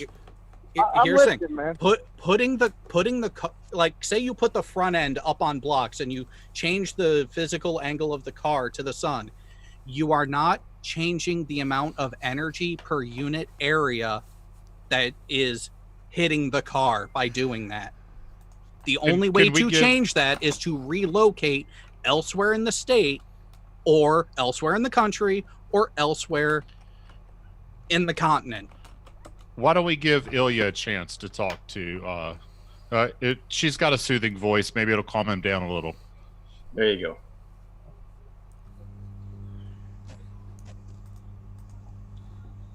So, Brian, you're going to be talking to a young lady called Ilya Moon. She's going to try to talk this through with you. If she's there. Ilya, you're muted in case you're talking. Maybe she's not there. It might not be. Well, it might be a pet emergency on the go. I take back everything I said. All right, Here, well, I'll do it in a nice, soft voice. Is that okay? Hold on. Give me a second here. Give me a second. I got a super chat. So let's see. For William Foley, $10. Congratulations, MC. Here's to 10K and beyond. Thank you very much, William. Andreas Eld for 26 says, I like Mac better than Burger King. There you go. That's good. Yep. Yeah, when I eat Burger King, my third eye opens. Don't like that. John Watson for £5 says, and so here's the one to add to the conversation here. Why is it that the sun has a greater angular diameter in January than July? Because we're closer to it. Yeah, the sun The spreads sun out. is reported to be further away during the winter months. In the northern hemisphere, you're forgetting the other half of the Earth there. You see how it spreads the same amount of light over a larger area. So per little area, you're getting the less light because that same portion of light is spreading out over a larger area, meaning that the amount of energy you have is spreading out. And whereas in the other spots, it's more of a spotlight example. Okay, yeah, to answer that super chat, yeah, during the winter, summer, we are purported to be closer to the sun during the winter, summer month. So that would be January. Brian. Hold up. Has nothing to do with it. Slow your roll. Can you clarify for me really quick? Are we closer in the summer or the winter? He's actually not wrong, but the distance has nothing to do with it, though. Closer in January and further away in July. That has to do with the orbit of the Earth around. But the difference is decimal. No, I was talking to Brian. What is this, man? Is this a monkey show or something? Do I get to talk to McToon, or do I have 5 bumbling idiots talking to me at once? Well, you're kind of being a fool, so you're not. Brian, sorry. You joined I'm this asking call not you. I'm knowing sorry. that there were I wasn't referring to 10 you. people on the panel, and you elected to come in of your own free will. Yes. Yeah, I'm sorry. I wasn't referring to you, just so you know. I do appreciate that you came on. Back, so. You are in a lion's den here. There's a lot of us, and only one of you, because 33 chickened out. So, all right, so let's... a lion's den. Let's have... lion's den, more like. Let's have a... Whatever, dude. Ilya is going to... What the first person says I'm being an ass for asking questions. All I've done is ask questions, and I'm an ass. Hey, Brian. Hi. Hello. Yes. Yes. How are you? So I'm good. Did you hear the beginning? What's your name? I'm sorry. Ilya. Yes, I heard the beginning. Okay, so, good. Listen to me, right. okay? Tell the bozos to keep it down for a minute. Okay, they'll be quiet so while I we're talk on to the you. Okay. Earth. Okay. During go the ahead. summer, the North Pole is tilted towards the sun, and as a consequence, the sun's path is higher in the sky. That causes the northern hemisphere to receive more light and heat. So, right. Let me continue with that. During the winter, the southern hemisphere is facing the sun, and it's about 2.8 million miles closer. Doesn't matter. Yet it is a colder climate in the southern hemisphere. That would be question number 1, but that wasn't really my question. Well, what's the percentage of difference? Colder. Why is it colder? That is not correct, Brian. Yeah. I'll take scale for 200, please, Alex. It's Take that up with Wikipedia, Bob. Just let Ilya go. Okay, but it's less than 1%. It's like a 0.5% difference in fucking distance. So I mean, come on, man. It's about 1.5%.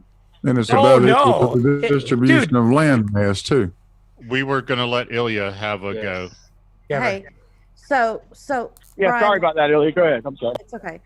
The summers are hotter because the sun path is higher in the sky. That's just the bottom line to it, right? So you can do your own experiment with this in a darkened room and a flashlight.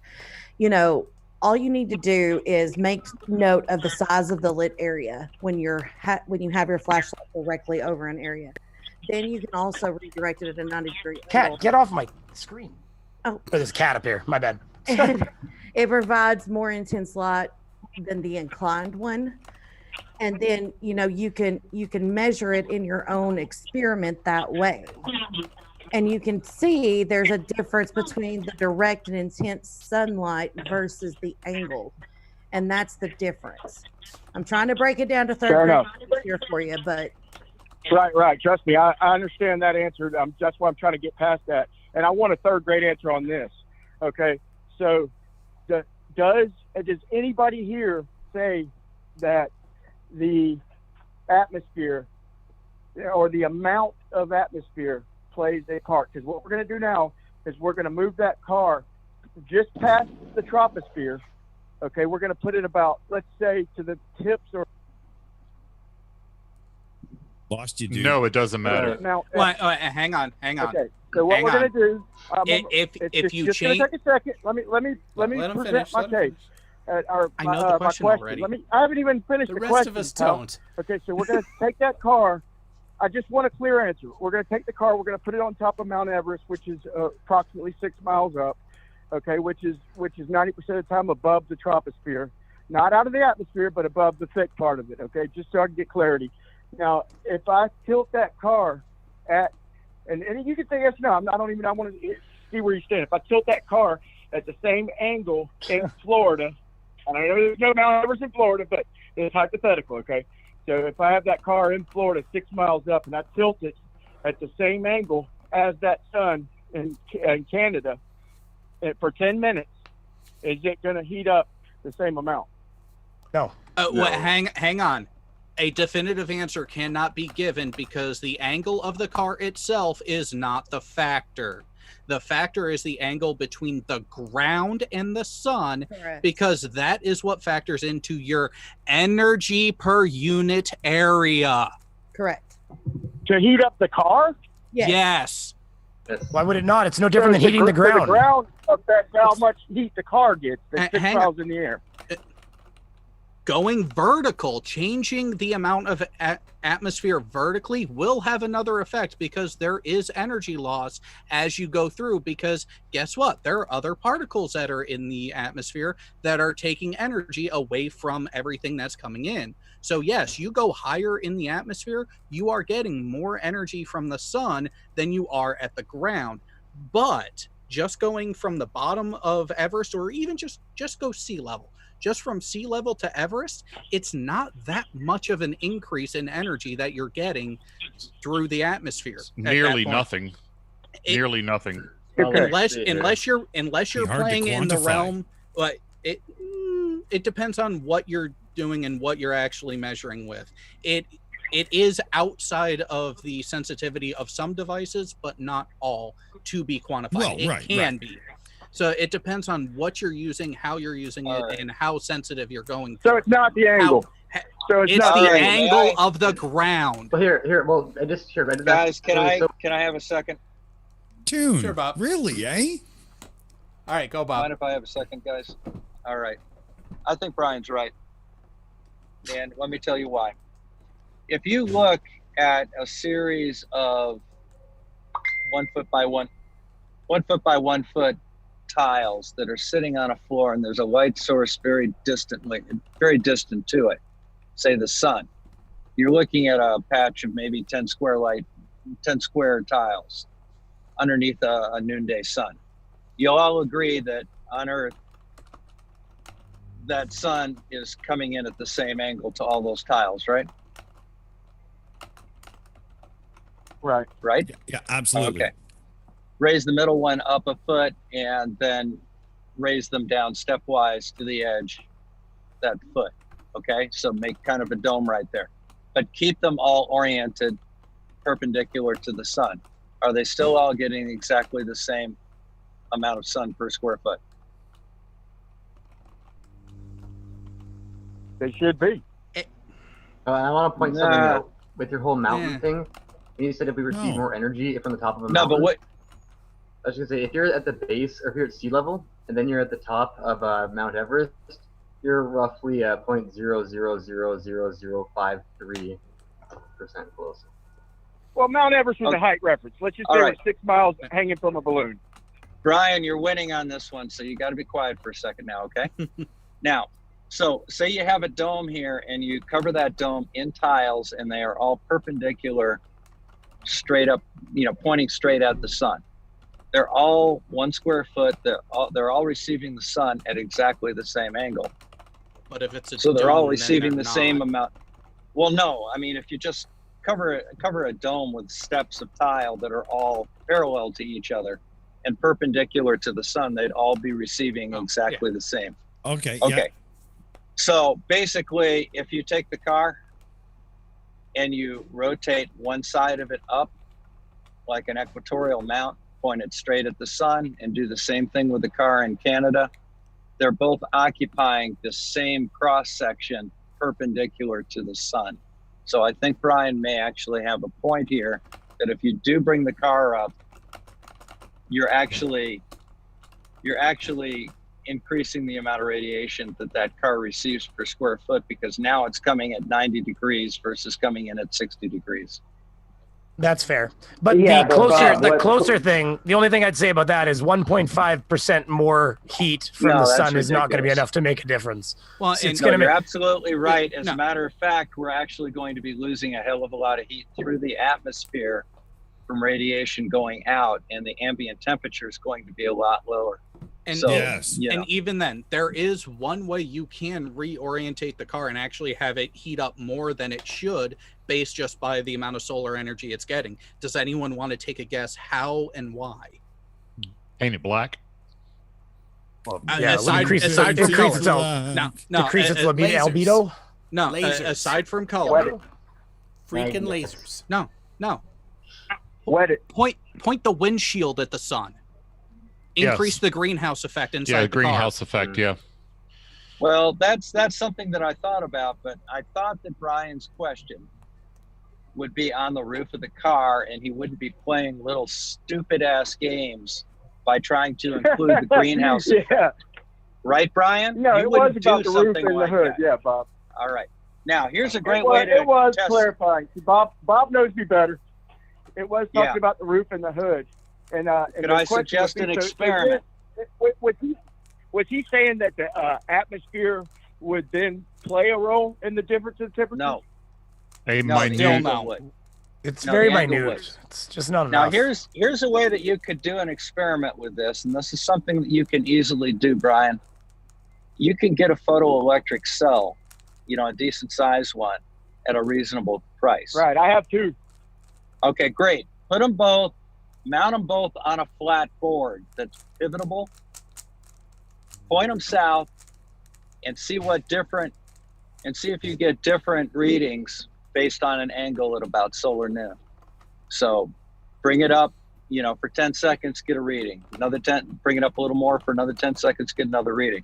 See if there's a sweet spot that gives you the most energy given that square footage of solar panel.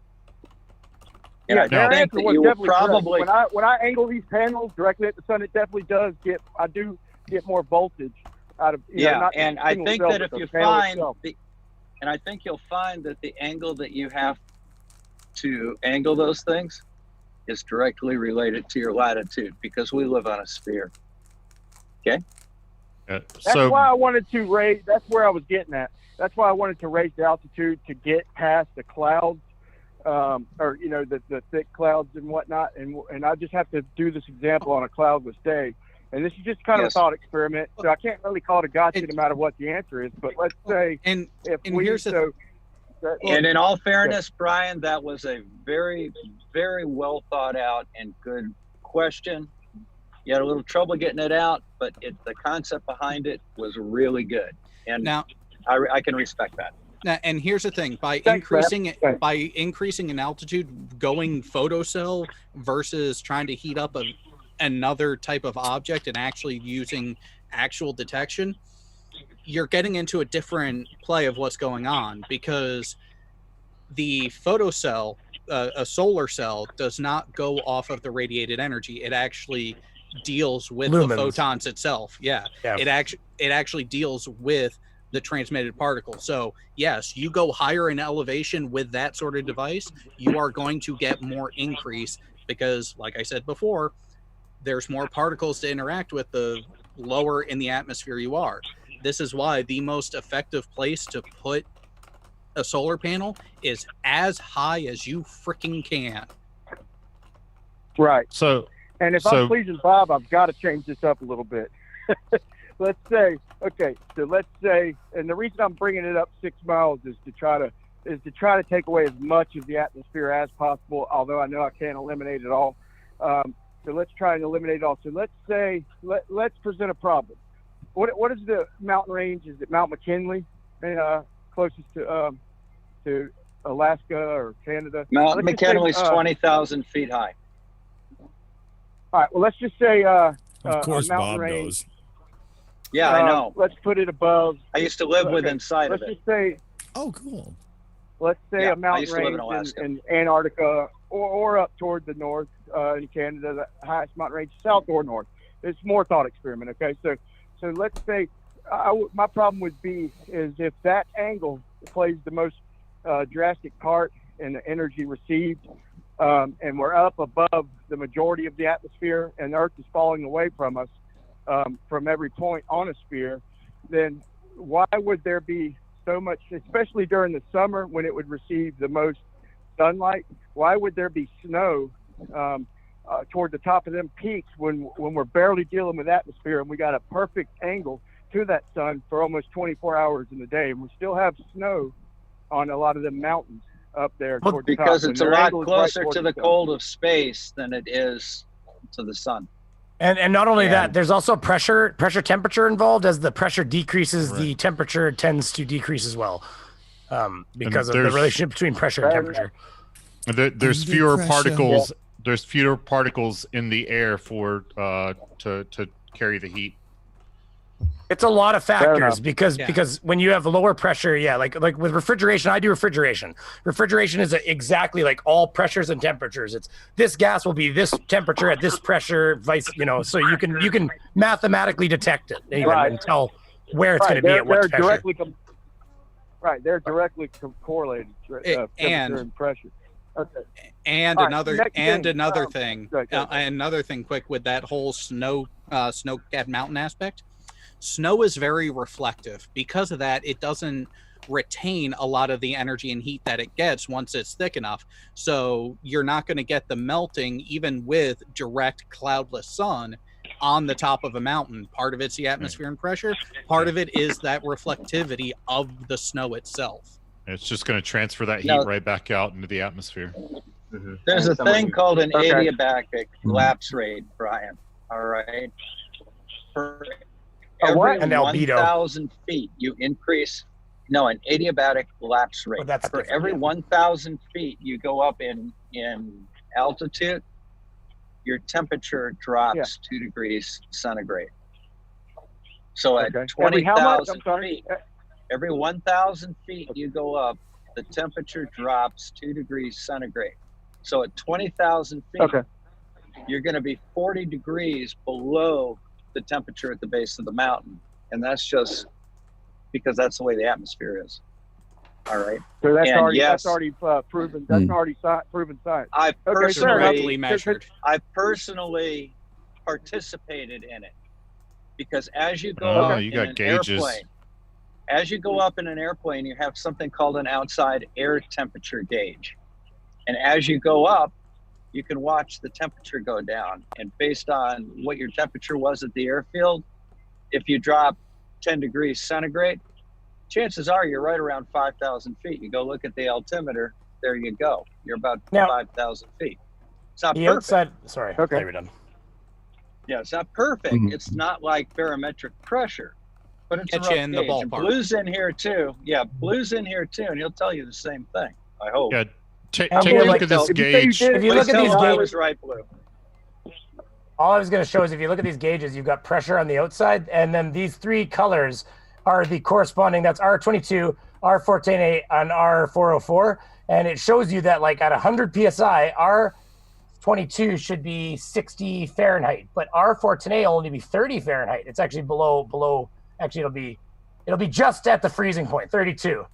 But then the next one will be, what is that? That's 50 or something like that, 70. I can't read it Wait, backwards. hey, how long is that? Is that constant, or is that right during the pressurizing and right after? Or is that a constant? It doesn't matter. I can take a tank. I can take a tank of gas that I don't know what chemicals in there. I can literally stick a temperature probe to the side of it, check the temperature of the tank, check the pressure of the tank, and I can tell you what refrigerant is in that tank based on the temperature of the tank because it corresponds perfectly to that refrigerant and that temperature. It is always correlated. Even after a year.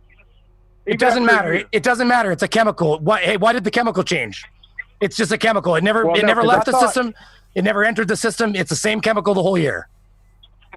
Well, the research I've done told me that the depressurizing of gases creates the cold temperatures. Well, okay, and what so we need is chemicals that have a higher boiling point, and the pressurizing of different gases make it hotter, but then that goes away. You know. Okay, so listen, but listen for a second. I tell you. Okay, so on the high side of your system, which is this gauge, you see the pressures are actually higher. This one's at 400, where this one's only at like 100 at top. This is the low side. This is the high side.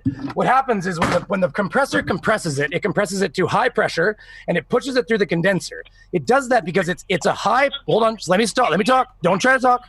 It's a high pressure gas, and so it's a high pressure gas that is a boiled. It's in a vapor state. It's in a gaseous state.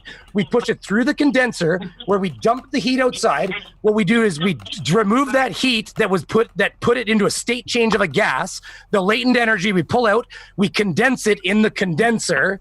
And then it goes inside as a liquid. It goes inside to the house as a liquid. When it hits the metering device, which is it can be a piston style or a TX valve, or it can be a piston style where it goes through a hole. And the idea is that it goes through and it creates a pressure change. So it goes hits it like this as a liquid, and it sprays out the other side. And when it sprays out the other side, there's a pressure change. And that's why this gauge is high pressure and that gauge is low pressure, because this is the low pressure side. And it's a completely different pressure because we create a separation between the high pressure and the low pressure by creating this bottleneck that has to spray through.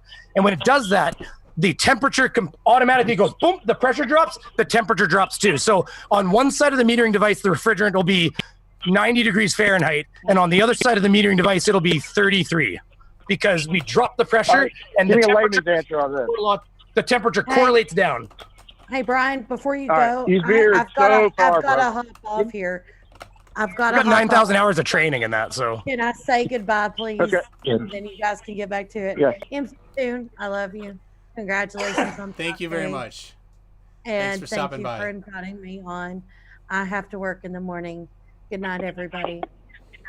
All right, good night. Yeah, good night. But yeah, as soon as it hits that bottleneck, it drops to a lower pressure and the temperature drops, and that's why you get a cooling through your coil, because it pours through there as a partly liquid, partly gas. It kind of bubbles its way through your coil, and as it boils, it absorbs the energy to become a gas again, goes back outside, starts the process again. Right. Please don't repeat all that. Okay. This is like- Sorry, you don't like information? My bad. My apologies, sir. This is like being taught by Sam Kinison, man. Well, dude, sorry, but you know what? Information. Hey, listen. You can't get your information off fucking Kellogg. Oh, God damn it! I need you to answer the question, man. You even remember what my question was? I don't really care because you were asking about pressure temperature relationship, and I told you about it. And the bottom line is you don't want to know because you don't care. You just want to say your freaking thing because it hurts for you. The bottom line is that you said something about pressure temperature, and I just schooled you on it. So just take it or leave it. Dude, they sell good math where you're at, bro. I guarantee you that. You need a value or something. Dude, you couldn't even start the beginning of the equations I dealt with at school, so you can just get a life. I'm okay with everything you said. I'm okay with everything you said factually, but do you remember my question? When you were basing it on temperature, you were talking about at a lower pressure, then I was saying, yeah, you're right. I Lower love pressure, this. you get a lower temperature. Here's why. But Okay, let me repeat this. Okay, so even after sitting for 1 year, okay, no matter where, I guess, okay, In a tank. depending on the pressure and the size of the tank, you can tell me what is in that tank, what gas is in that tank, or liquid, Yes. I guess. Yeah, absolutely. It can sit in my garage for 5 years. It can sit in there for Sure. 10 years. The chemical didn't change. It's still the same chemical in the same tank. Nothing changed. And that's Okay. how we do it. If I Good. find a tank in the back of a shop and I don't know what gas it is, I can't just send it back. I got to go, what is this? Put a temperature probe on the side of it, figure it out. You just put it to the side, you look at the list of, and you can literally pull a chart out and it will tell you that this refrigerant at this pressure is this temperature. They're perfectly correlated, so right down to the compressing decimal it- mark. So compressing it and deflating it is not what causes the ups and downs of the temperature. It's the actual type of. Well, no, of because gas when you it is. compress it, well, hold on. When you compress it, you're pushing the molecules together, and that pressure has a new corresponding temperature. That's why when you compress it and it goes higher on here, I get a new temperature. So if I take 300 psi of R22 and it's sitting at 300 or 130 Fahrenheit, and I compress it to 600 psi, it becomes 190 Fahrenheit. It's right here. It's right here. The pressure Dude, temperatures are right anybody- here. Okay, so after 1 year, we can tell you just by looking Doesn't at matter. the size of the tank in the pressure. Okay, we can tell you Brian. kind Dude, of, what of changed gas in that is year? is What crazy. changed? Is water still water in a goddamn Okay, year? so in other words, hold on. Maybe a season or Hold two. on. So in other words, I hate to hold cut on. in. I So, have to- so I in have other to words, run. we could make a heater. If it stays at a Later, constant Astronomy temperature, Live. What do you think a heat pump is? we could make a Seeing heater Astronomy out of Live. a certain kind of gas just for the heat. That is absurd, What do you think a heat dude. pump is? Brian, what do you God, think a all that freaking shit, heat pump dude. is? It's a refrigeration heater. All right, Okay, all right. Brian. That's a heat Right. pump. It's an air conditioner heater. They turn around, they reverse the flow, and they pump the heat inside the house and suck the heat from outside. That's what Okay, that's what a Brian. heat pump Would is. Look it anybody up. agree with All right, him? Brady, It's a let's heat Brian. pump. It's a Everybody agree with goddamn him heat that pump, you here's fool. Look up a heat pump. Brainy. Oh my Brainy. God, Brainy. you're so Okay, would anybody dumb. agree with that? God. Would anybody Brady. agree with the fact that a year later we could check a tank and the size of the tank and the pressure of the tank? No, and determine nobody what is inside that disagrees. tank? Nobody All right, disagrees. Brian. It's Everybody the agrees with that. science. Brian. It's science, Does Brian. McToon, hold on. Brian, Does please McToon stop. agree with that? Yes. Oh my God. Please Yes. stop, Brian. I think MC Toon is trying to buzz in and get some control over this. All right. Sorry, Brady, MC Tune. It's just Brady. crazy to me. Find your zen. Find your zen. All right. That was the MC, you Sam mind if Kinison I- School of Refrigeration, ladies and gentlemen. Brian, Welcome you to mind it. if I address, or MC, do you mind if I address Yeah. Brian real quick? Yeah, I'll let's stop for a let's, minute. let's have You guys fun have fun. with it. All right. Okay, Brian, you and I are kind of bonding tonight. I've already said that you were right, and I went against the rest of the panel until I explained it, and now I think most of them agree with me too. Okay, so you see, I'm Before not he against addresses you. me, All right. thanks. Before he addresses me, I need him to know that tank has been sitting for 1 year. Okay. Doesn't matter That's how great. long it sits. Okay. The gas is All still right. the same gas. Brian. Not Brian. gasoline. So it's it free doesn't energy. go to It's free energy, Brian. then, right? Free Brian, energy. please What are you stop talking about? It's sitting at room temperature, you dumbass. Brainy. Trying to Oh, it's explain sitting it at to you, room temperature. Brian. Whoa. No, hell no. You said Brian, the please. temperature. All right, Just go ahead, stop, man. Brian. Give me a second. All right.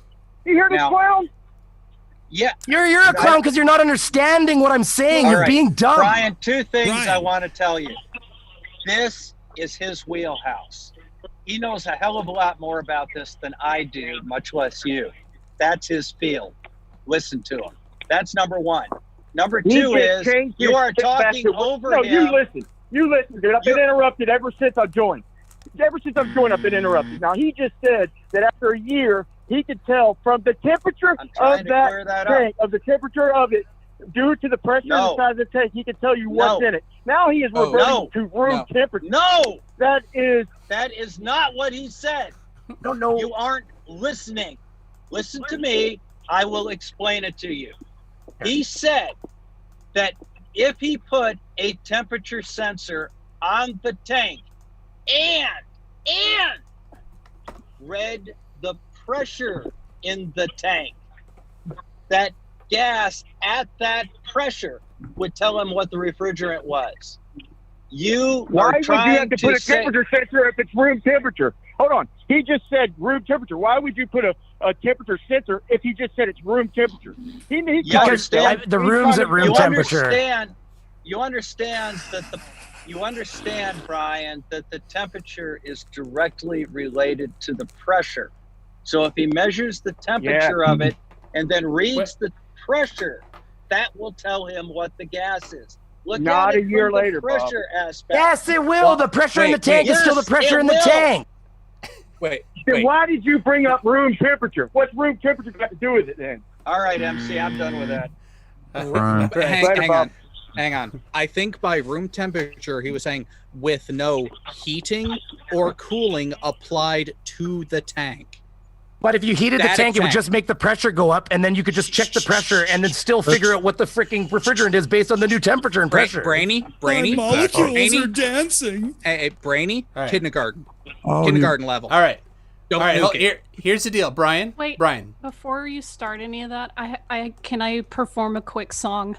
This is very important. Okay. Of course. 33's a coward. 33's a coward. He won't join the Zoom call. He's a coward. Get your ass in here, 33. Stop talking smack in the side chat. Click the link. Join the chat. You coward. Now, can I get 30? Can I get 30 seconds before we get back to the shouting? Yeah. You're robotic again. Dude, I haven't got 1 second without being interrupted and shouted over. Good luck. Let's get Schrodinger here. Yeah. I just need maybe a minute at the most. When Bob Cliff's probably done, knows let this. me have it. Yeah. Bob knows what I'm about to say, and so probably does Big Blue. But write down the name Brian Leakey if you don't know who he is, because he's going to be famous one day. As most people don't know, he has invented a perpetual energy machine with a pickle I did not jar. invent it. You discovered you're working on it. It involves a pickle jar and water, and he's made energy from that. He's told us about it. It's electrolysis. I founded the company is called Pickle Jar Energy, and we're going to make billions. And this is our brain trust for this company. Perpetual Energy, Pickle Jar Water. Just remember that. Hey, are you still in on that? What's your name again? Some of us are trying to drink here, and you're not making it easy. All right, let me try. What's his name? Because I got the people. I forgot it. Stingray and me, Stingray, and Rumpus, and one other person. What's Schrodinger's cat. His name. Yeah, that's me. Schrodinger's cat. Okay. Yeah. All right. So, granted, I put the project on hold, but granted, man, I did get this thing to run with zero gas. I thought I would need a little gas to prime it, but I did need zero gas to prime it. It primed. And I'm not going to tell y'all the trick of what I did to get it to work, because I think this there is one thing that somebody could figure out. But until I succeed or fail on this project, before I tell the secret of how I got it to start, that generator to run even for a few seconds, there was a certain technique I had to apply. But see, guys, I'm not joking. I'm not joking. This is real. He believes this. That's crazy.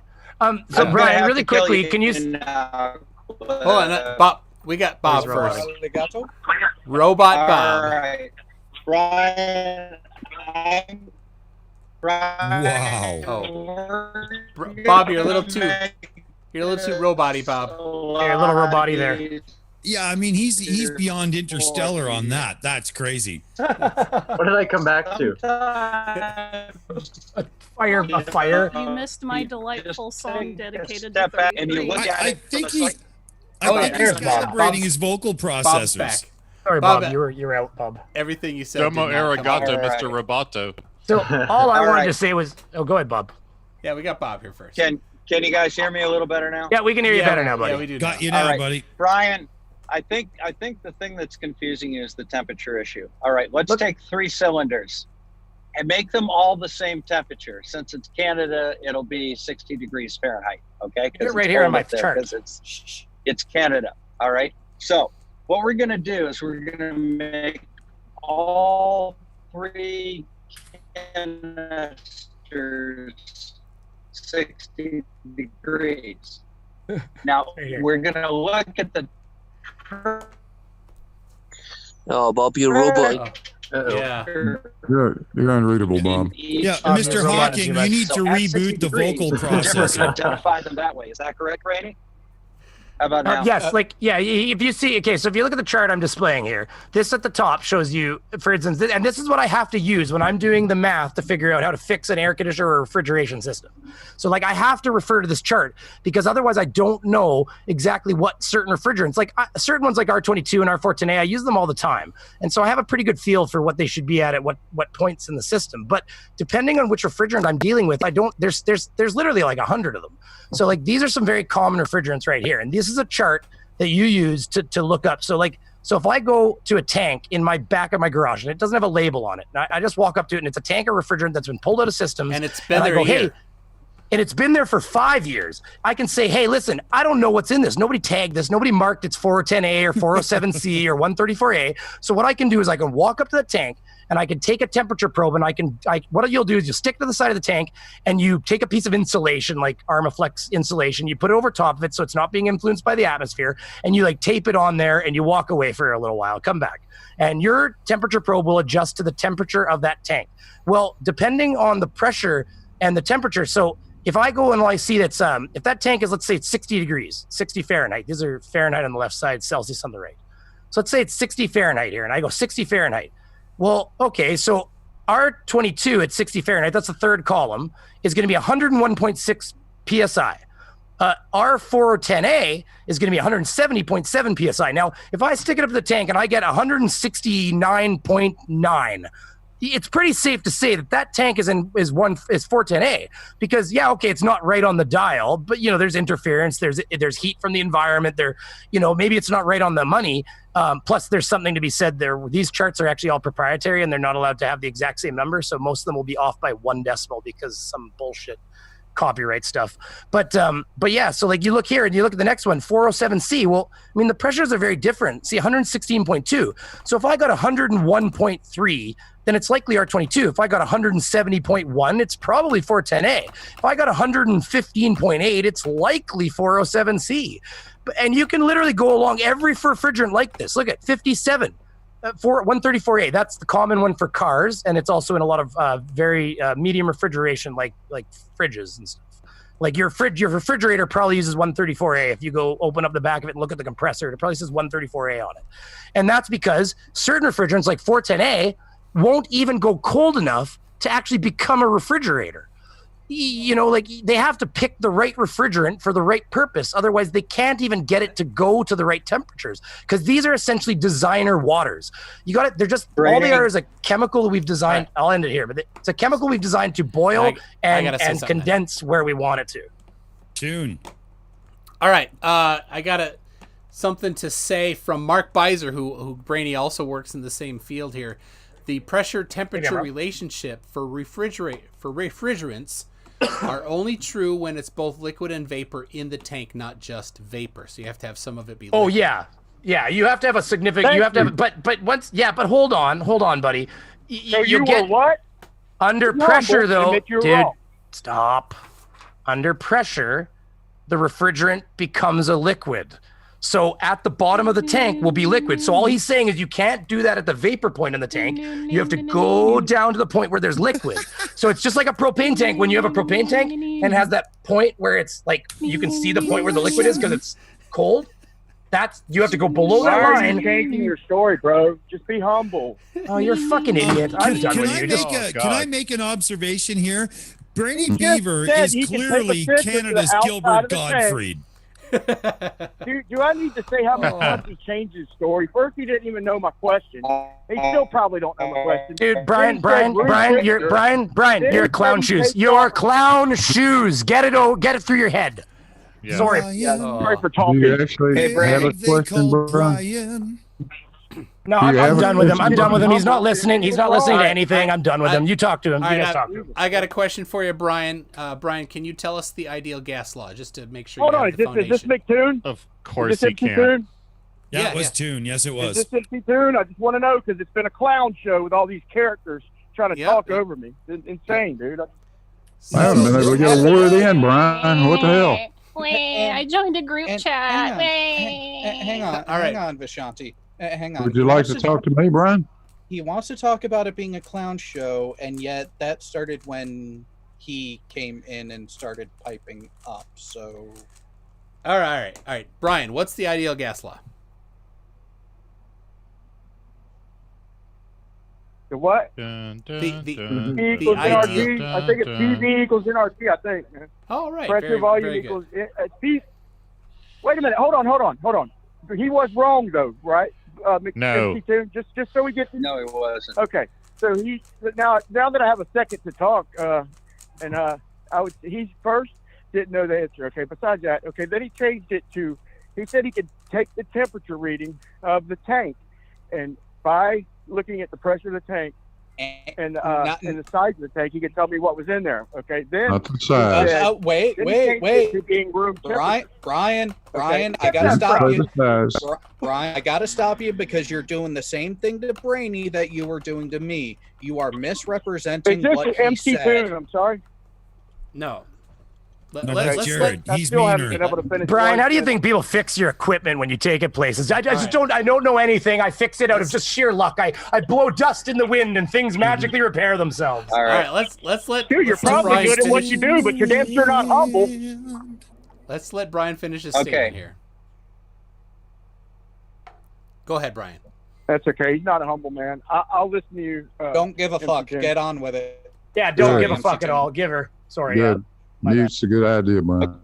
It's Okay, forward all right, blow, if y'all wanna and I hear don't it. give a fuck. Hey, Brady. Hey, let's not I'm start a pretty train. sure That I'll was be bad for both of interrupted, us. okay? June doesn't like it. Pretty sure I'll be interrupted again, but Hey, can I ask you a question? Yes, go ahead, Don't Dr. know. Hawk. wow. Hey, Brady, you mind if I ask you a I'll quick try question? again. Wow, Yes. dude. Sorry, I was muted. All right, Brady, let me ask you just a quick question. Maybe this will help a little bit. Now, when you look at the side of a cylinder, you generally have like a frost line or a moisture line, which is however high the liquid in the cylinder is, and then above it, there's a condensation line on the cylinder. You can feel the cold Most line times, typically. right? Feel it.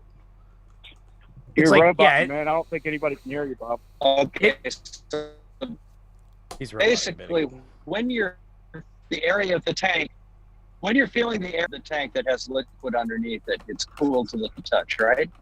Typically speaking, yeah, absolutely. Unless there's And other if you situations where it measure might not that- be, but Okay, but when you measure that temperature right there, that's the temperature you're talking about.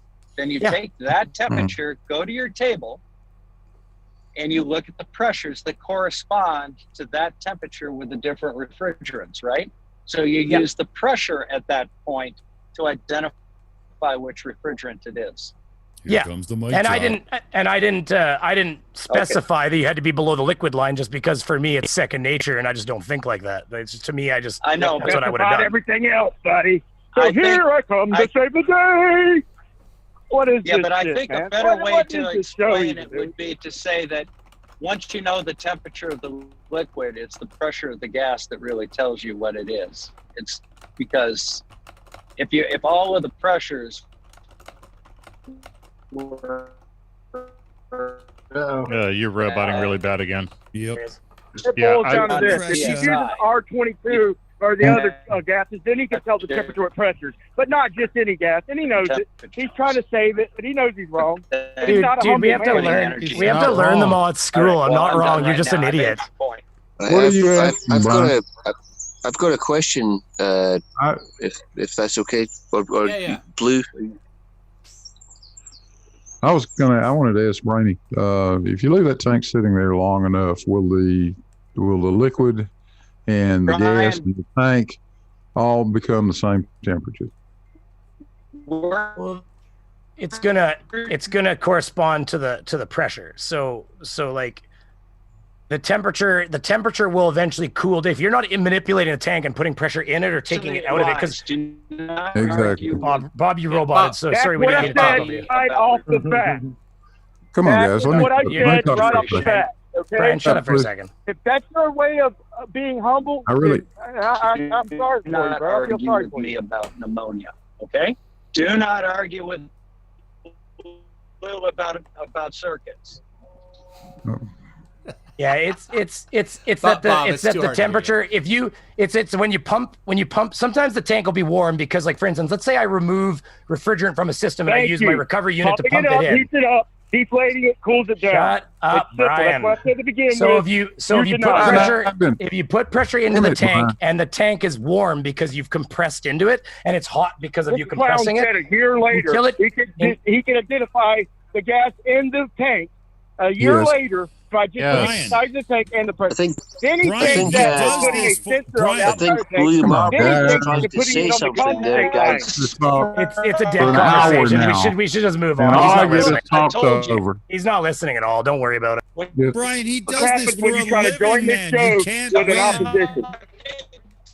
If you're not adding gas or removing gas, Brian,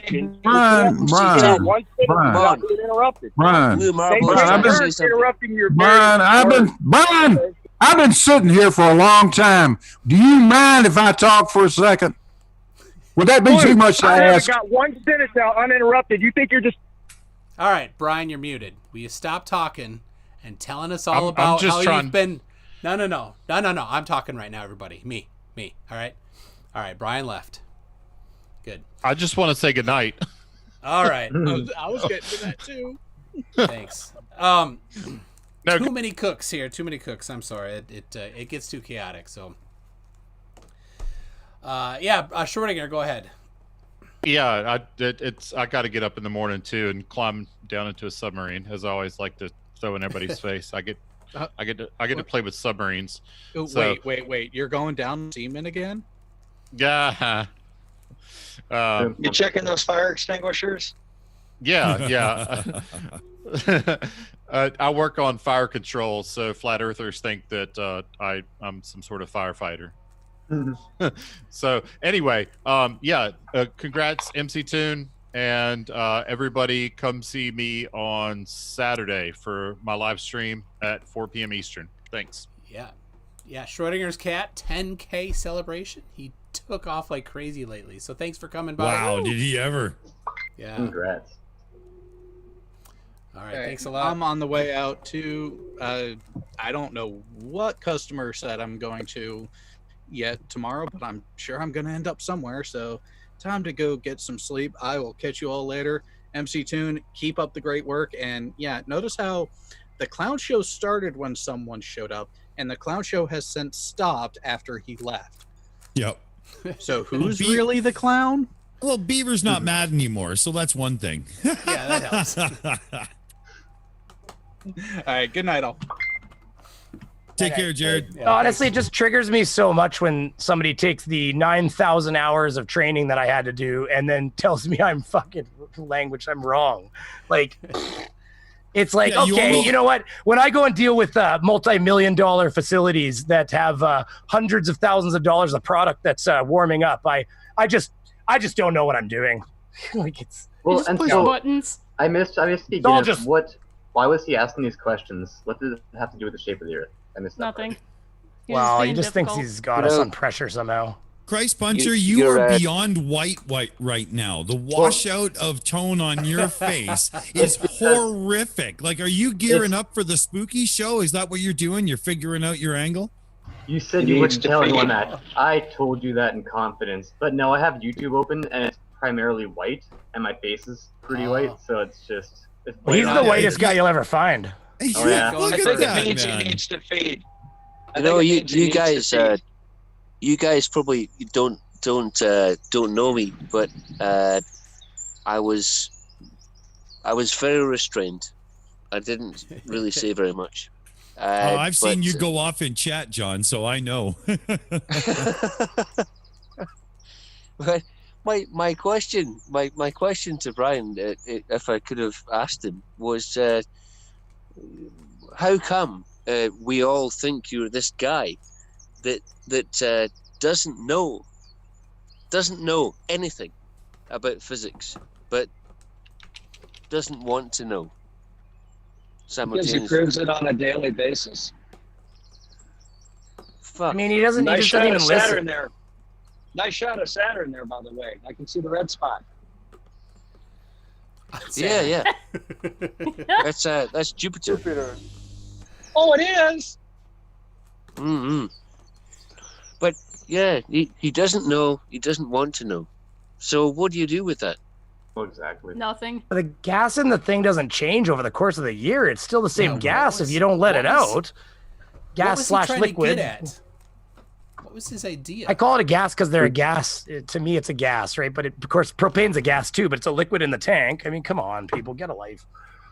Well, if there's anything Hank Hill's taught me, it's that kerosene is a bastard gas. All right, so Brainy, Mark Beiser was having some problems with what you were explaining. Okay. Well, don't get me wrong. There's always the joke is 11 different technicians or 10 technicians, 11 different answers. So. Yeah. So he just said refrigeration is very much physics. Again, for real $10. quick before you guys jump in to another question, I'm probably going to sound like a complete bonehead, but are we talking about the second law of thermodynamics? That's generally where the Carnot refrigeration cycle is taught. Yes, if you take thermodynamics, that's when you'll learn about it. Okay, because aren't they always screaming about the second law of thermodynamics and how entropy is not a thing? But we're exactly talking exactly about that. And I just thought about it, like, I'm probably going to sound really dumb, but I don't care. I'm going to ask it anyway. And thank you, Mr. Blue. Appreciate it. I just really appreciate Toon for not kicking me off of here and always inviting me back. Sorry. No, I get so freaking angry with these people. I'm sorry. There's still time, Brainy. Back to the question I was trying to ask I'm Brian. thinking you should be. If you let that damn tank of gas with a liquid in the bottom of it sit for a year, you don't add gas to it, you don't take any gas out of it, will the liquid and the gas and the tank all become the same temperature? Yes or no? Yeah, and of course it does. Yeah, eventually it would. Of course it does. Absolutely. Going to go to room temperature, but then it's going to pressure. Different. But the pressure will change to the corresponding pressure for that room temperature. It will exactly correspond to the temperature of the room it's sitting in. Yes. Yes. Exactly. See, Brady, that's the problem that I think you ran into. Could it be relative? The way that we were interpreting it was you said that gas would always be cold, even though there's warm room around it. That's not what I thought I was. That's not what I thought I was saying, but that's fair enough if that's what he was hearing me say. I think that's what the idiot was hearing, and that's why I was trying to ask that question. Yeah. So here, that's why I was trying to get to that point. It might have helped him. If I can read Mark Beiser's, because I think it's on point here. He says those were really sad gauges, Brainy. You need to go digital. Oh, this is my old shitty set. Hey, don't interrupt me. Your example of refrigerant pressure temperature relationships wasn't actually relevant to the behavior of gases, he says. So I suppose is that because part of it is liquid too, right? Well, at a certain temperature. Yeah. It's gonna boil at a certain temperature once it takes on a certain amount of energy. Honestly, there's so much physics involved. When I sit down and when I'm working on a system, sometimes you have to sit there and actually like think. And there's times where you have to pull up the pressure temperature thing on your phone. You have to bring it up and you have to like look at the pressures and then you look at the temperatures you get in spots because you can't see into these systems and you're basing your knowledge based on temperatures and pressures and whether it's in a gaseous state. For instance, your air conditioner, I can walk into your household air conditioner and I can tell you if it's low on gas by listening to the line going into your coil. Because if it's low on gas, it's going to be slurping. It's going because what's happening is in the liquid line, it's actually flashing. It's taking on enough energy that it's flashing into a gas before it gets to the metering device, and it shouldn't be doing that. So if I feel the line and I can feel it slurping and sloshing, and you can hear it slurping and then it's actually boiling in the liquid line where it should be all liquid, which means it's low. Yeah. So you got to add a bit more refrigerant, and that's the simplest way of doing it. It's slurping and it's slopping. Is it moist too? It's a bad word, Bob. Bob, Jesus. Get along, little doggy. Mark is saying the pressure temperature relationship doesn't count when there's only gas. It must be both gas and liquid. Yes, that's what we're saying. Yeah. Can I let me catch up on a couple super chats here while Brainy calms down a little bit. But that's actually, I don't know that that's entirely true though. You were calming down. Yeah, I'm not uncalm. I'm just, but like all right. No, he's right. He's right. No, he's right because it's superheat and subcooling. He's talking about superheat and subcooling, and yes, he's right because it takes on additional energy to become a gas. He's right. He means mute. I'll mute you. All right. Jessica G for $2 says Bob is communicating in auto-tune. That's good. I'd love to hear Bob singing some Britney Spears. Helios575 for $5 says, I'll give you a spoiler. You will fail with the Perpetual energy machine, Brian. A system running at 100% efficiency is impossible, let alone above 100%. Let's see. We got that from Mark. We got Gosh of Heckfire for $5 says, congrats on 5K MC Tune, the chillest debunker on YouTube. Thank you very much for that. Oh, you keep your calm. I've watched you keep your calm at saint levels before. I'm sitting here going, oh my God, I'd be throwing knives at my monitor by now. Yeah.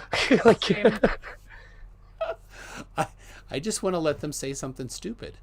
And they never It's so true. They Just never let them disappoint. So My team's been really quiet. I see there's been a skeptic lurking in here for a while now. You How guys, you doing, I team? think I chased 33 off.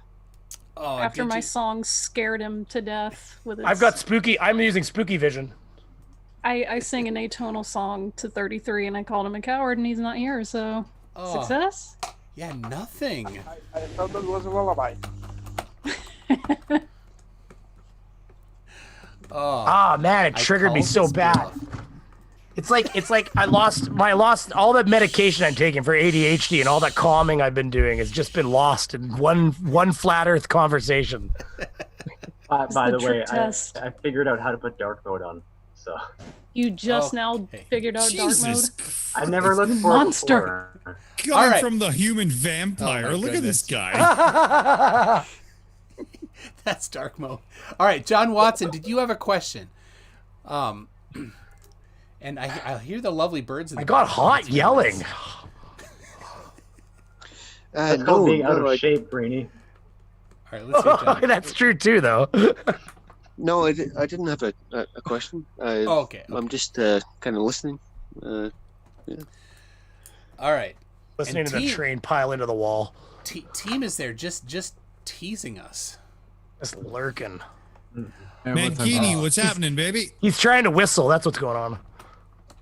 Nah, I've been fishing all day. Yeah, it Hey, sounds like fun. cool. You catch anything? Were Good you out catch? with your son? Yeah.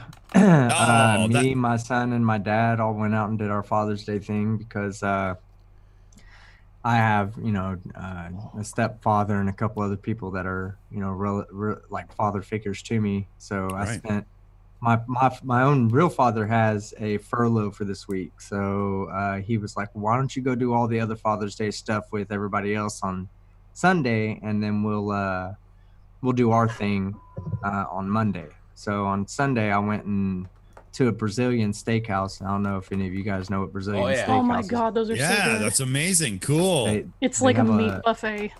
Oh, I know what you're talking about. We got a Brazilian one here. Yeah, that's fair. Yeah, we have Was it several Fogo? of them in Texas. No, Fogo de Chao is the original meat.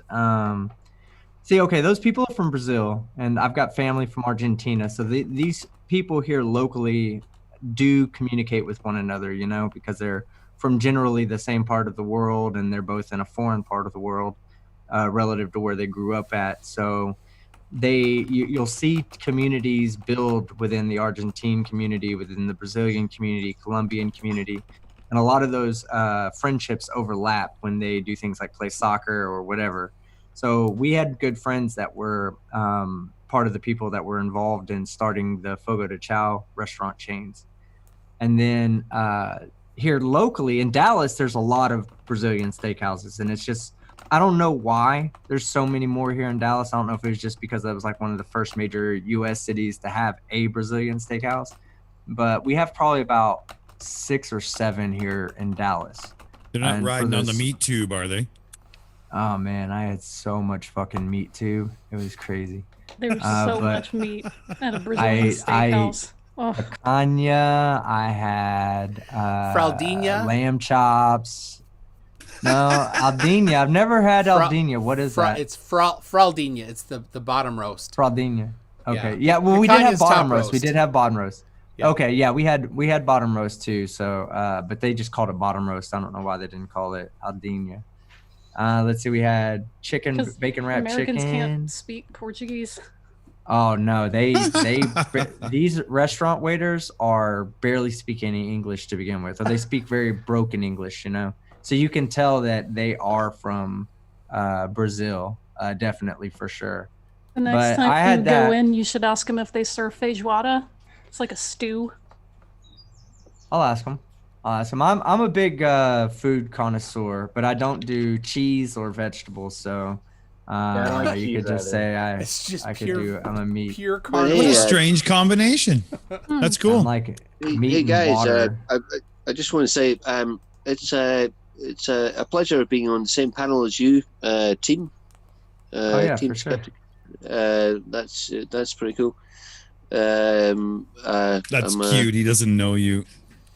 Of course he doesn't. John which Watson. I'm sorry. Did I make Dick? Did I make a mistake? I'm sorry. I'm curious as to did I fuck up something? No, I was just being a smart ass, man. I was alluding to your, punch and grab attack nature in a live stream, right? No, I was just being cute. Now, I know who Team Skeptic is. He doesn't know who I am. Just to make that perfectly clear. Watching you. He doesn't know most of us, so you're in good company. Yeah, that's cool. I know he you, doesn't know Bob. who I am either. I know you, Vishanti. But I definitely know Dick. Here we go again, team? I'm Scottish, so I know Bobby. Anyway, but just to leave you with something, I'd like to get your opinions on this. I'm kind of getting a bit jaded. Just the continual shit from flat earthers and science deniers, and just people who really can't be educated. They like Brian. I don't know. I don't want to know. Babe they called Brian. I'm just like, what's the fucking point? John, are you familiar with the 5 conditions and the one question? With the what? The 5 conditions and the one question that I require. No. Who's this? This Bob. Bob, the science guy. Oh, right. Yeah. Yeah. The first condition is nothing in science has ever been disproven with a logical fallacy, and you're not going to be the first. Condition. Yeah, no shit, right? That's a good one. I intend on using that one. Condition number 2 is you don't get to define science. I know the definition of science. I don't need to be told it. I'll use mine. Thank you. Yeah. Number 3 is we live in a Newtonian world. If you want to use Einstein, you have to do the math and show me you'll get a different result. And you're a Newtonian girl. And I limit you to 5 decimal places. So you got to show me there's a difference within 5 decimal places. We are number 4 in a Newtonian world, and I am a Newtonian girl. Sorry, I'm not sorry. There you go. Yes, Vishanti's on a singing string tonight. Yeah, Vishanti and Dick, you gotta make that song. No, I'm down. Too. I'm 100% down. Oh, that's no, come on. Let's do it, honey. Let's do it. Yeah, I got you read that comment. Let Bob finish. Oh, come on. Number 4 is don't tell me that there's no measurable Earth curve because I've measured it. Same thing with rotation. And shit, I forgot what number 5 is. It's been so long. Nobody's ever made it to number 5. I don't think they made it past number 1. I'm gonna tell you something, Bob. The best one you said so far was science has never been disproven with a fallacy. You're not about to be the first one to do it. Yep. That is so Yep. fucking beautiful. That I is- cannot Why was wait number one? until talking to Nathan Thompson or Quantum yeah. Eraser, any one of them other jagweeds that fucking. Oh, that's begging the fallacy questions. Whatever. Yeah, shut the fuck up. You don't even know what a begging the fucking question fallacy is, dickweed. And, That and is, the one that is good. the one question they have to answer is a yes or a no question. Any other answer other than yes or no, and they lose. If I'm holding Can a you- rock, if I'm holding a Can rock, you answer a question? Can you just answer a fucking question? and it's a yes or a no question. Here's the question. If I'm holding a rock, the very instant I let go of that rock before it starts moving, is it at rest? Oh my The answer God. is yes or no. And if you get it wrong, as determined by me, you don't get the debate. And I that is can a answer nice your picture questions. of Saturn, John. Great picture of Saturn. It's my favorite picture of all time. In fact, that picture stands out so much against all the other pictures of Saturn that it fucking just absolutely doesn't look like Saturn, but it is. I'm gonna Look, if you look really closely, I'm you gonna can see get you. Phoebos. And if you I'm look gonna really get you. closely, you can see Phoebos in orbit. What about Weird, I thought Deimos that too? was Deimos. Deimos and know- Phoebus or Phoebos. No, or wait, how do isn't you that pronounce Miranda? it? You know, Phobos. I've got a special forces kayak, and I will get into it and sail over there and get you for saying that is Saturn. You know, I'm John, just cut a little off the tip, will you? I'm that much of a seasoned astronomer that offends me so much. He's about to get like I mean, brainy beaver levels of but- mad. Yeah, but John, I can tell you're a seasoned astronomer by this beautiful picture of Uranus. I've you been have on trying to your change that image, damn it. Oh, you do it to yourselves. You do it to yourselves. I'm gonna bleach myself, and I'd like you to come over and Oh my take a God, picture. he's of, gonna get in his battle kayak, you guys. Yeah, get in your Yeah, battle just so you kayak, guys know. load up your waterproof camera, and come take a picture of Uranus over here. with Okay, me. now so just so you guys know, I know John. I know John is an astronomer. John knows I know what I'm talking about with astronomy. So this is kind of an inside joke that I was doing. It's kind of like getting somebody that's obsessive compulsive and taking a brownie out of the middle of the tray at an angle. Drives me fucking nuts. And make them go. You know, I'm not obsessive compulsive, but that drives me fucking batshit insane too. Stop fucking taking the middle goddamn brownie. What? It's the best is one. You don't important. have the edges. You're probably that guy that cuts the middle of the cake out and eats that part Oh first my too, God. right? Like, hey, Toon, today's your birthday. What part of the cake do you want? I want the middle piece, the absolute middle piece, and when I I want play- mine first. When I play board games, if there's somebody there that's super OCD, I will intentionally move the cards and the little things just son on of a accident, I just to get them. I hate you. I I'm think- with Vishanti. I hate Yeah, you, me and I've never played a board game with you ever, and I already See, I think fucking hate you. Toon purposely invited Brian in and asked him to start asking me refrigeration pressure questions to get me angry. No, I think yeah. he just brought you in knowing you would get angry. Oh yeah. Hey, listen. I've been doing. Yeah. Well, if you get a flat earther around me, it just gets really crazy how they don't listen. Oh, they just don't know, screwing with dude. you, Hey, Beef. Brainy, guess what? You've been played by Toon. Yeah, no, exactly. So Pwned. Nicest guy on the internet just took the piss out of you. Can I ask y'all a question though? I'll be on Shills versus Shills tomorrow. All right, Yeah, let's can hear I it. can I Let's ask you hear guys it. a question? This is a serious one. I'm not going to joke because I just spent a lot of money buying this new microphone because my Yeti was giving me some like digital noise problems. So I'm going completely away from the like I'm going to XLR instead of USB.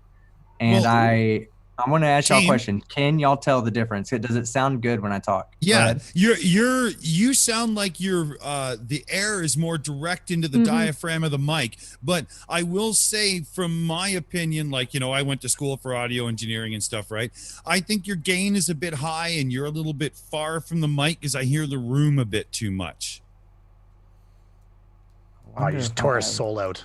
Oh, I'm only talking about little bits here, right? But that's what he's I wanna- looking for. Why would he ask? No, you're right. Honest opinion. No, you're right. So I'm gonna begin changing some settings on the mic and tell me if it increases or decreases the quality. Dick. Yeah. I'll listen to my favorite Dick right now. My second favorite one. But hold on. Okay, so this is my first. My microphone and switch you over to my flat reference speakers here, and then I'll. Yeah, just please. along, That's really okay? what I would need you to do. Yeah, Okay. thank you. And while you guys do that, I gotta be up pretty early, so I'm gonna hit the hay.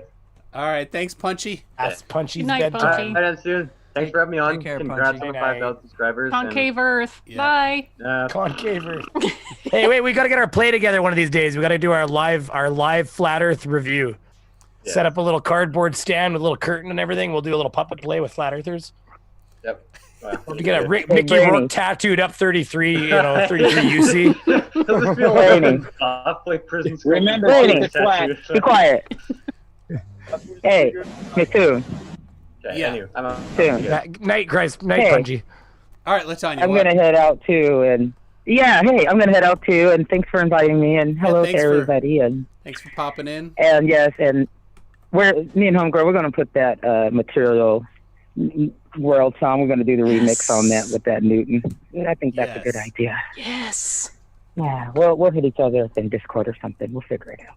Heck yeah. So I hope everybody has a great day, and hopefully the sky will clear up a little bit. I can get some astronomy done. Yay. I've been doing pretty good. Yeah. Take care. Thanks for joining us. I Bye, ordered. Latanya. I ordered Yeah, thanks. I ordered Hey, that What, John? Smith-Cassegrain. I ordered that What, John? Smith-Cassegrain. You know what that means? What, Bob? I ordered that Smith-Cassegrain. It should be in the next 2 or 3 weeks. So you know Oh, what well, that okay. means. You know, it's funny. Well, I got a few minutes. I was going to say, don't you know, I ordered that piece for my binoculars. I got a pair of 1050s. Really nice Nikon, but they're heavy as hell. So I ordered the piece, $60 for this fucking adapter. Oh, sorry. Sorry, Tim. Sorry. And because I'm a little irritated, it is not the right adapter. And it took almost 2 weeks to get here because the mail is running slow. So I called the guys. They're in Virginia. And it's going to, first of all, they want me to have a store credit. So the part I need, why is it half the price? And so I just sent it off today. Hopefully it'll be another 2 week turnaround because I wanted to get some pictures of the Milky Way. And this, June, this part of June and towards the end here, beginning of July is great. And I had a new moon all week here. So I had some pictures yesterday. But I'm having trouble. You know what, Bob? Maybe me and you will talk a little later here. I'm having trouble trying to focus my my cell phone camera with my telescope. It's just got a big glare in the middle. Does anybody know what I'm doing wrong? I do. Yeah, what's up, John? So you're trying to.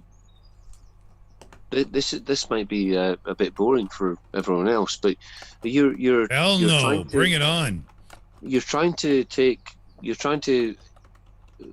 what you would call afocal pictures through your eyepiece of your telescope with your phone. Right. Yeah. Okay. Is it handheld? No, I've got an adapter for my telescope, but Yeah. this is the adapter. The one thing I was talking about earlier was for to attach the binoculars to the tripod itself. That's where my crux is. But I think I might have it licked. I downloaded. Do you guys know anything about Nightcap? Program, Nightcap. free app. It's called Nightcap. Well, it's an astronomy. See, the thing is though that where do you? Are you in a dark sky kind of place? Well, or not? I can be. I think that's what I'm gonna do. It takes okay pictures during the day. It looks great, but when I try to focus in, like on, for instance, Ursa Major last night, I could only get like one star at a time, and then I adjusted the millimeter. So you know what? Let me try it one more time because I think I'll just put no if times, magnification or anything. You've got to be in a really you can't you don't have any hope really of taking a Milky Way photograph with one shot. Oh no, I'm going out to the mountain too. I'll be out there all night. Yeah, eventually. But I got to get set up before I do that trip. It's got if you want to get the Milky Way in just in one shot without doing anything else, it's got to be absolutely pitch black without anything. I can do that because I'll be at the mountain at that point. So I plan on going up to Mount Rainier. It's pretty black up there. I'm telling you, it's dark. And the way you want to do that, how dark it is. the way that you want to do that is not through a telescope. Okay, so the binoculars are better, you think? No, just with a normal camera. Oh, like a regular digital camera? Yeah. Oh, Short lens, I might have one of those laying around. Short lens, Yeah. really Preferably low something f-stop. without a P Short and lens, a big number at the end. Yeah. Yeah. Say that again. something that's entirely not a P1000 or whatever. Yeah. I just had, good I Jesus. just had to- Telescope? You know, Sorry. for the money, the camera's not a bad camera. I just was making the flerf joke, right? You know. We're not paying any more money. yeah. I've got enough old digital cameras around here that probably just need a charging of a battery, maybe a new card or something. It's one of my favorite hobbies is to shoot the Milky Way, and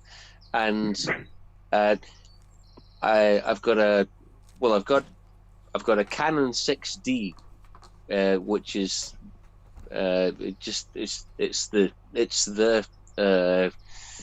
Canon camera that is most suited to it. 24mm lens. Okay. And yeah. Excuse me. I've You got don't a need 24. I've got a 24mm lens that's an f2.8. How long of an exposure do you normally give it, and what type That of was my next ISOs do you question. use?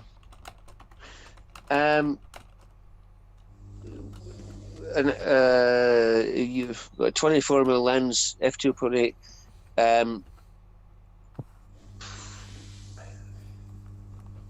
I mean, I could get into this. It's I don't want to bore people to death. How about just? Well, it's okay. Hey, John, we'll talk later. I'm going to head out. What kind of earlier, exposure and so- what kind of ISO? Yeah, it was definitely a pleasure, though, too. And congratulations. I'm going to head out, you guys. All right, thank you. We'll talk later, John. Yeah, and thanks for a good show. And Take care. great Brian Leakey But to Tanya, not disappoint. John and I ought to get together. But John, what kind of length of exposure are you using, and what kind of ISO? I've been trying to get it around an ISO of about 800 or 1600, and I've been using 1020. Okay, John and Bob, you guys work that out. I'll talk to you guys later. Thanks, All Latanya. right. Tanya. Okay. Bye, babe. All right. 24mm lens, and that's on a static, like normal tripod, yeah. I can put it on a tripod, or I can put it on an equatorial mount. It doesn't matter to me. But if you can put it on an equatorial mount, then that's a whole different story. I mean, that's what I do. I would take. Mine is. I would put it.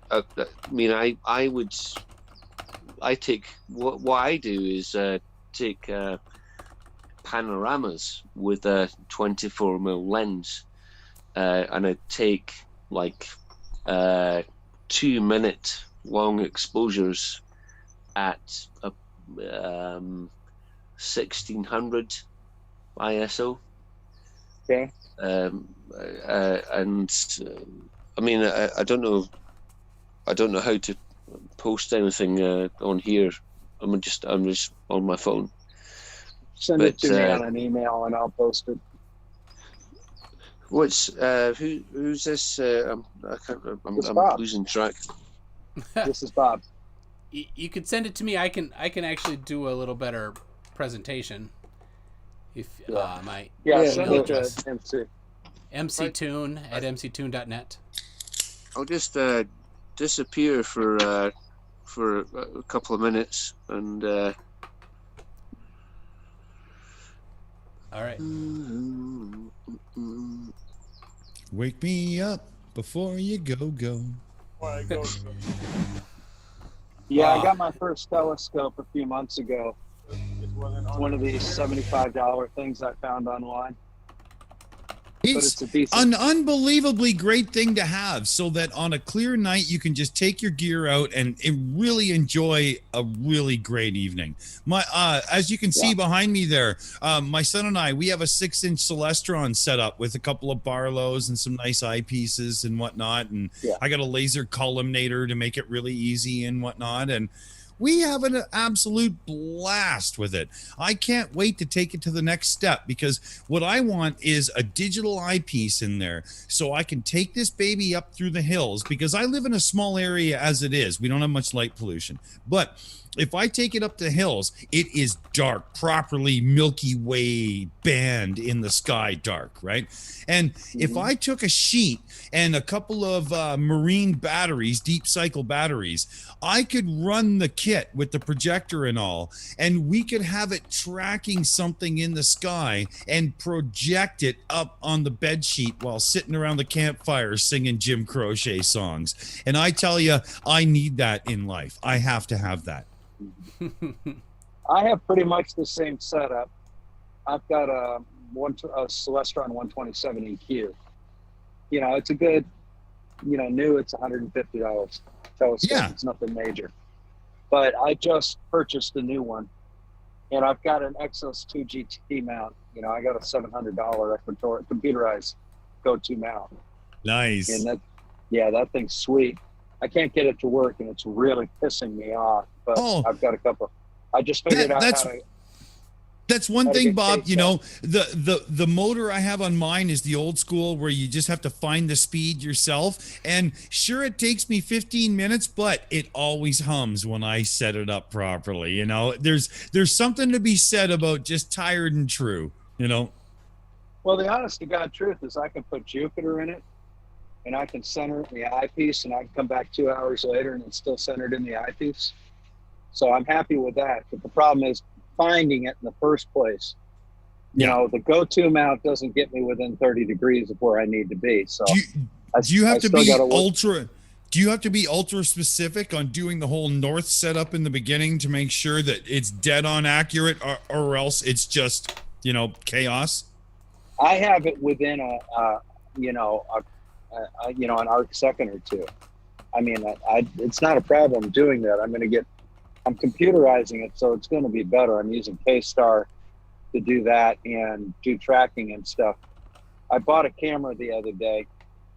I bought a ZWO camera the other day, which is going to end up being a guide camera, because Wolfie 6020 very generously purchased a camera for me, and it's en route now. A main camera, a good one. Oh, cool. I can't wait. I love Wolfie. He is such an asset to the community. That guy's brilliant. I'm thinking the camera that he got me was the ZWO 294. Hey, Bob. Bob, that is a piece of kit, baby. Wow. That is a piece of kit, and I mean, it's worth more than the telescope. And I bought a new telescope. I got a 10-inch Smith Cassegrain. It was built when Reagan was president, but there's some videos. The guy took some videos of nebulae and Jupiter and Saturn with it, and I'll tell you, it's just freaking amazing. And I'm learning how to stack photos and do all sorts of stuff. Is it an LX200 or a Celestron? Or it's like it's the same thing as an LX200, except it's the old style. It has the LX drive. So it's not computerized, although there's a kit you can do it. And the problem that I'm running into is it weighs 26 pounds. Whoa! My mount is rated for 30. Yeah. And are you almost getting some wiggle? I don't know. I haven't gotten it yet. But the question is my understanding is even though the mount's rated for 30, they're saying you shouldn't go within 20 or 30% of that. However, the worst part about it is the length of the scope. So the Schmidt-Casagrins, which are real short suckers, don't have that huge swing in the inertia with it. And you can get a little more performance out of the short scopes than you can the big ones. Yeah. So mine's kind of like a drum as opposed to a cannon. Yeah, I have to be very precise with this one with the length of the tube, right? But when you get her dialed in, oh, she's good. Craven Mordick has asked me to say something here. I don't know the reference, so I don't know if I'm going to get the voice right or not. So, but it's dead on balls accurate. Dead on balls accurate. Damn right. Just say, Bob, I sent you an email of an image that I've been working on. Doing this Milky Way stuff. If you can present it, if anyone's interested. I can't. I don't know if I can present it in here, but I think that did you send it to the MSN or the other one? The MS something or other. Yeah. Right, well, Dr. R. Me and at MSN.com. I haven't received it yet. All right, team's saying something here. Yeah, but I'm gonna step out because I'm not really big into. I don't have anything to add to astronomy, and you guys seem to be show a bunch of astronomy pictures. So I'll go ahead and gracefully step out. Thanks for inviting me, man. Congratulations on 5K. Hey, thanks, team. If you want to do a little mic dial, as soon as we're done here, I'm free for a bit. I'll give you a ping. Yeah, sure. I'm probably gonna go to sleep though here pretty soon. So I'll check for you. If not, I'm free tomorrow if you want, because I can put you on the flat reference speakers and really suff it out with you. You know. Okay. Yeah. Just let me know. Cool, buddy. Take care, man. Bye, man. Take it easy, team. Yeah. Later, everybody. He's out. Yeah. Take care, team. Good talking to you. I got a new Patreon. All right. You gotta love anytime you get a member or a Patreon. That is a feeling that if you don't have members and Patreons, you don't understand what it feels like to have somebody say, yes, I am going to contribute to make sure you can keep doing what you do. It is an unbelievable feeling. Well, it was the Patreon money from the last few months that bought that mount. Cool. So, I mean, and what I hope to do with it is I hope to actually set it up. I hope to set it up and actually be able to live stream it. So we can go look at the moon. And, I had somebody ask me to find Mount Marilyn the other day, and I'll be able to do that live and stuff. Just remember, Bob, I own about 2% of that mount. Yeah. John's one of my members. The undertones of that statement were astounding. John's one of my members, and he's given me an awful lot of great advice too, being new to the field. He's been doing it quite a while, and he's given me some really good information. Yeah, it's very apparent that John knows what he's talking about within about 10 minutes of conversing with the man, isn't it? Yeah, I've been doing it for years. Did you get my email about how much I've spent on the telescope? The one that you were showing me today that prompted the cut a little off the tip remark. Yeah, I did. I've been building an astrograph, like a photography dedicated telescope. And it costs so much money that I've just been buying parts for it for a few years. The optics, the mirror, the primary mirror for this telescope cost about £2,500. It's a research grade optic. And the whole optical train probably cost about £4,000, maybe a bit more, and just it's too much money. Like to, well, I mean, the telescope that I'm building, you can't buy one because I want it to be a very, very specific focal length and etc. So I decided to build one, and I have.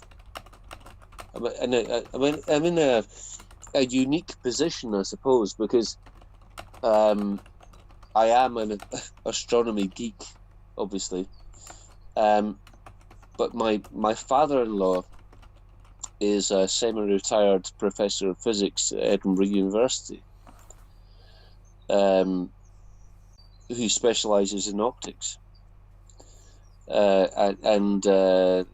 so we together we've actually sort of arrived at this. What is the best possible thing that you could do with a 14-inch diameter reflector telescope? So yeah, I'm almost there. It will be ready for this winter. So there's the damn button. Ah! Leaned over apparently. Anyway, yeah, it's fucking, it's very interesting to. It's very interesting to do, and not very interesting to talk about. You know what? I think here's the deal. I think there's definitely a lot of people interested in astronomy in the community. I don't know anything about it. None of that was anything that I could follow. So I know Bob is into it. I bet Bob could organize a really good stream for astronomy. So maybe it would be better to kind of have that happen than keep going here. We got speaking of which, we got Astronomy Live coming up on the Shills, and that's going to be a really good one. That will be good. Yeah, he's good. Yeah. We've had him on a few times, He's so good. Yeah, he is. So Blue Marble Science just dropped out. He said, thanks for inviting me and congrats again. So thank you for coming in, Blue Marble Science, and losing it once. That was, I think people enjoyed. That was awesome. That was great. Yeah, oh my God. Thundering boom. Even chased him off. He left right at that moment. He's like, I'm not listening to this old guy say some shit to me. I'm out of here. Yeah. I'm not ashamed to say that I was aroused. That was amazing. I meant old in a respective way, more like a knowledge-based kind of thing, All right, let me read a couple super chats here. Turn into Laird Sione. All right, so JL Warren for $1.99 says meat sweats are the best sweats. That was when Team was talking about the meat buffet Brazilian steakhouse. Then here's the fun fact: the best thing about a Brazilian steakhouse is the complete lack of Nathan Thompson there, because he's a vegan. So it is the safest place in the world to be. Cretan Bull for 5 Canadian says, congratulations on the 5K subs. Brainy, congrats on the 5K decibels. You know me. And when I get angry, I get freaking angry, boy. Hey, I was doing really good. My medications made me very zen, but that person broke through.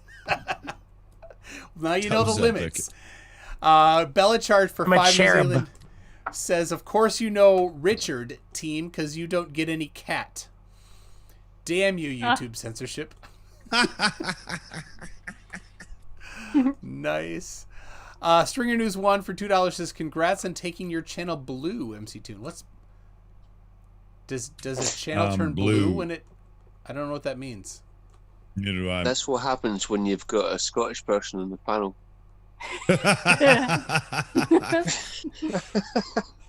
Yeah, all that let's blue see. tartan, it does it to you. That, yes. Braveheart, got it. B-ball for life for $5. Brainy Beaver, do you charge by temperature or do you charge by pressure when you are charging a condenser unit? Typically, it would be just pressure, and then just because I mean, I do a lot of residential right now. When you're dealing with commercial, you get into a lot more superheating and subcooling.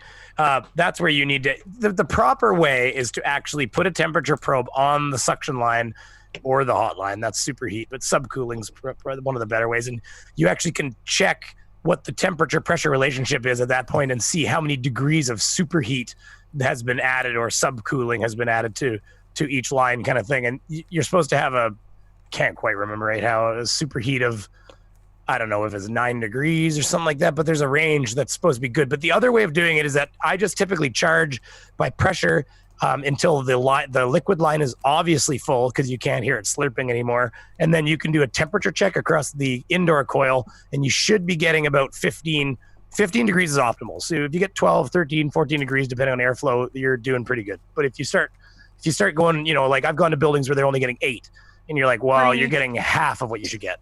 Is it wrong? Do you charge Is it wrong? by Oh, the sorry. coolant, or do you charge by the other one?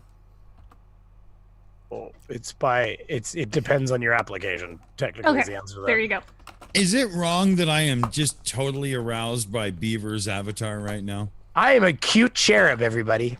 With a beard and missing teeth. Oh. Hey, nobody can tell me what a cherub's supposed to look like. I am full of love.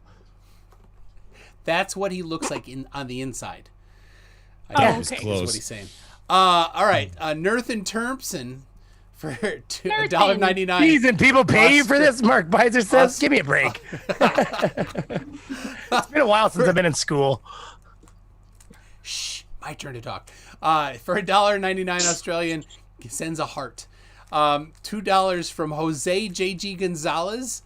Says, why am I giving you money if I need some? Thank you very much, Jose. I love listening. I rarely get on his panel, and I often don't even say anything in chat. I just like to have it running in the background sometimes. So, I do the same. Yeah, it's good just to hear. And last week I was on Modern Day Debates, and James is a terrible moderator. Absolutely yeah. terrible. Yeah. Yeah, he's not good. And he's a good host, but he's the worst moderator ever. Jose. That's funny. Jose is a fantastic moderator. Just absolutely fantastic. I love his ability to moderate. And he owns the channel. Absolutely. And he is moderating the Globeds, right? That's who he moderates. So very, very good job moderating. Jose. He kicked the shit out of me earlier on. Sometimes we need that, don't we? Right. All right. And now Yes. this is the difficult one. My German's no good. So Macabre Maleficia. Macabre Malefica. Okay. There you go. For 10 Australian says, help. My cat is always shouting at me, and he always ends with für ein Tausend Jahren. Jahren? Once I found... Jahren? How do you know this, Vishanti? I'm a polyglot. How am I not Oh my so good? goodness. Oh my god. For eine Tausend Jahren? How's that? Close enough. Once I found a map of Europe and floor plans of the Reichstag under his cat bed. Is my cat Hitler in disguise? Macabre is expecting an answer from me. I need to see a picture of your cat. The facial hair is going to be the tipping point. So I would just a picture would be the final thing, but just the dark right there, little darker hair in that spot, that would be the one that I'm looking for. Did the cat get rejected B-ball, from art school? Yeah, B-ball, I think you missed it. We just said it. Do you charge by pressure or by temperature? And I said it depends on the application. So typically I would do pressure on a residential system because they're pretty basic.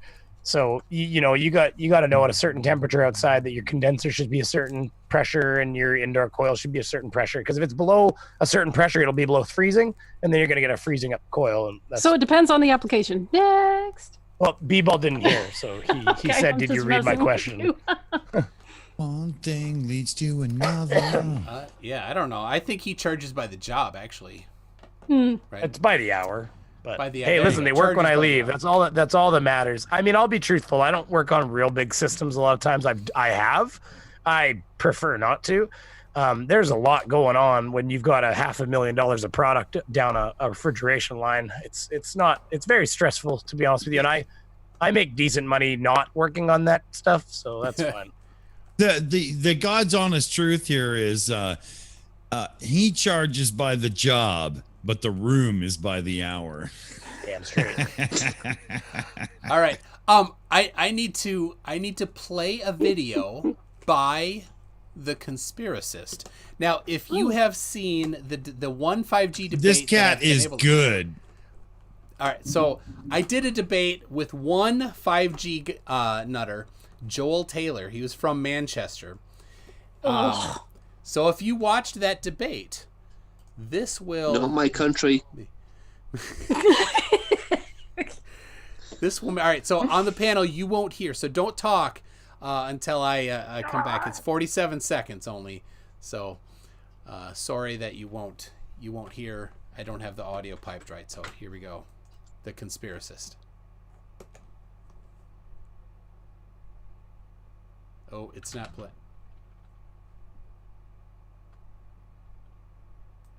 All right, I don't think the audio is working yet. Hold on a second. I gotta... Man, I asked him if he wanted to come on, knowing it's, stupid o'clock for him. John, where are you that you can be on at this time of day for you? It's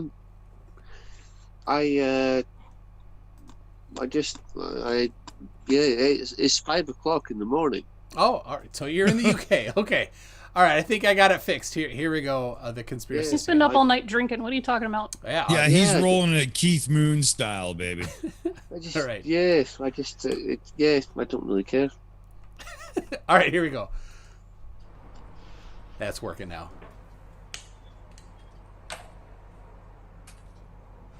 Mark Miser, he has a huge problem with the way I'm charging household systems. Hey, listen, they work when I leave. Nobody's complaining yet. Brainy, can you stop talking for 47 seconds? No, not even. That's all you got to do. All right. Okay, go ahead. All right, McDoom. Even though we don't see eye to eye, I'd like to congratulate you on your 5G subs. 5K subs.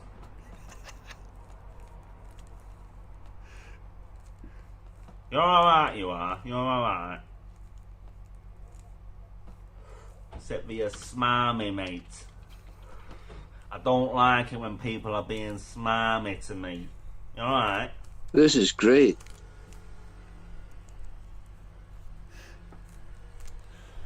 What is going on? All right. I love this guy. What did I just witness? So he did an impersonation of Joel Taylor, who called me smarmy because I would I'd let him He talk called and you I'd smarmy.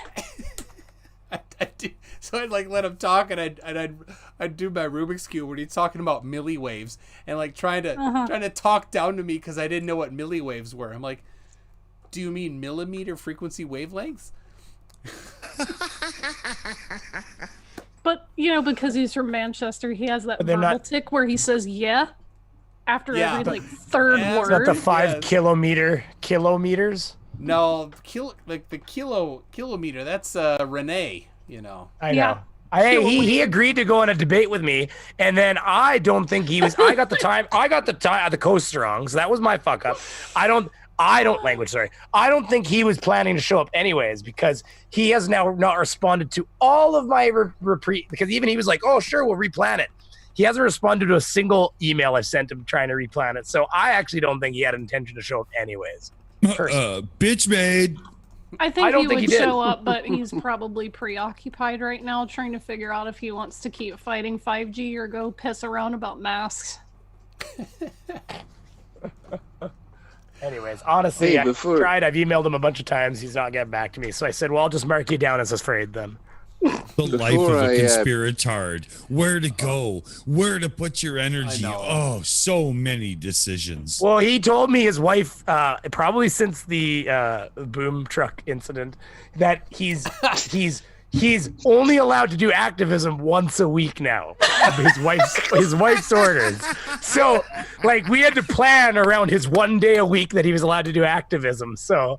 Oh my god! And yeah, like he's been told he's only allowed to do 1 day of activism a week. You can't make this shit up. Oh, That's is amazing. he like is he a kept man? Is that the deal? He had a wife and kid playing out the window behind in his live stream, hanging out in the background on the beach. I'm not gonna like dox him or whatever, but his wife is her career makes them fairly well off. They have a nice house. They are doing fine. They are doing very fine. They're on the beach. They're right on the coast. They're on the water, and his house is very pretty in the background. Yeah, she's in real estate, so I don't know what he does besides bumming around. Nothing. But the law has been. This is what I can't remember his words, but the rules were set, and it was very clear that his wife has told him he's only allowed doing 1 day of activism a week. You can only be a dumb mother once a week. That's it. Poor Renee. Oh, pobrecito. It's not hard. Well, your temperature difference across the coil, Mark, should be 15 degrees. You need to attain a 30-degree temperature difference on the coil to make a 15-degree temperature difference across the coil. Optimal is 15. That's literally what you get across a regular high temperature refrigeration, which is air conditioning. 15-degree temperature drop across the coil. Anything he's less not than just that, reading that on another screen, folks. That's what you're supposed to get. You gotta have the coil. You lose about 15 degrees on the transfer because you're never gonna get a 1-to-1. So the coil needs to be about 30 degrees below ambient temperature to get a 15-degree temperature drop across the coil. And that obviously changes depending on how hot it is in the house and stuff like that. But there are, you can get into wet bulb and all that stuff. But I just had an idea that we should do a special on the wives of all these morons. Yeah, well, I said that, Mark. Oh, yeah. Like how Cece's wife is just over it and Renee's wife is just over it. Like, we need to find these women and just give them some sort of award. Oh, he's Inrem's wife is another one. I haven't heard about her. Oh yeah. Have you seen that clip where CC from New York's wife comes through the room when he's talking and totally punks him off? That was brilliant. I'm still baffled that he posted it. Yeah. I know. I just. Yeah, if we could just get a hold of Renee's wife, Cece's wife, Inrem's wife. Oh. Yeah, who else is probably sick of it? Bob Tina Nodell. Everybody in Pratt's family. That's why she's chained him to the water heater. Yeah, Can they you probably imagine. They don't even know. Imagine the conversation with Inrem's wife, who would not only marry that guy but stick with him. That conversation alone is going to be absolutely off the rails brilliant. I can't wait. See, Mark's totally disagreeing with my. The real flerf wives. See, Mark's totally disagreeing with like my way of charging, but the problem is that when you have residential systems, we're talking about 10-foot line sets. When you have a 4-pound system, 4.5-pound system, you can't even put another 1.5 pounds in it, and you're overcharged. So like, it's just not that critical on a residential size system. When you start getting into critically charged systems, like you've got small systems or larger systems, then the superheat and the subcooling become far more important. But when you're dealing with a residential system, if that superheat or subcooling isn't right, you're not going to be able to change it anyways using piston. So the bottom line is that that you charge till it's full, and once it's full, that's it. With 410A, if you put another pound in it, it'll start spiking the condenser anyways. So you're gonna know if you overcharge it right away. It's gonna be really obvious on the high pressure. So the thing is, it's just on a small. I think we're dealing with different levels here. Like a small system in Texas might be a 5-ton system, whereas a small system in Canada might be a 1.5 tons. So like even the size of what you're dealing with versus what I'm dealing with for residential, they're very different. All right, Brainy and Mark. Well, we don't care. None of us care. Oh. So, I had told John Puckett that I might call him tonight. Oh. To debate. If you guys have been on Facebook, John Puckett is he's peak flerf. Can I go get more beer and moderate? Oh, that would be. I don't know if he'll even answer, but that would be. If I could get him to answer, what I want to do is just call him on Facebook Messenger and see if he'll answer. So, well, is he going to be smarmy with you? Yeah, I want this more than I want tomorrow. Like this has to happen. All right. Well, I'm gonna try it. So let's see. I'm gonna rearrange things a little bit here. Oh. Yes. If he answers, I'm gonna. Because he agreed to debate, and then couldn't click the link. Right. That's the guy. That's the guy we're talking about. He did the same. He did the same thing to FTFE. And I told FTFE, I'm like, he won't be able to click the link. Earlier in the day, it's only, he's like, but it's only one click. I know. He's like, it's a flerf. They can't do it. He got it figured out. But no, he didn't have it figured out. So how do you say in public, I'm sorry, but I'm not capable of clicking the link? How do you say that? And it's that he thought that I was trying to hack him with the Google Meets link. He thought that was an attempt at hacking him. I'm like, wow. I work in computer security. If I wanted to hack you, I'd hack you, and you would never know about it. Yeah, it would have been done long before the meet, you moron. It would have been done with the first email. I would have had your ass. Like I don't know his email address. You know, like I couldn't get that. Let's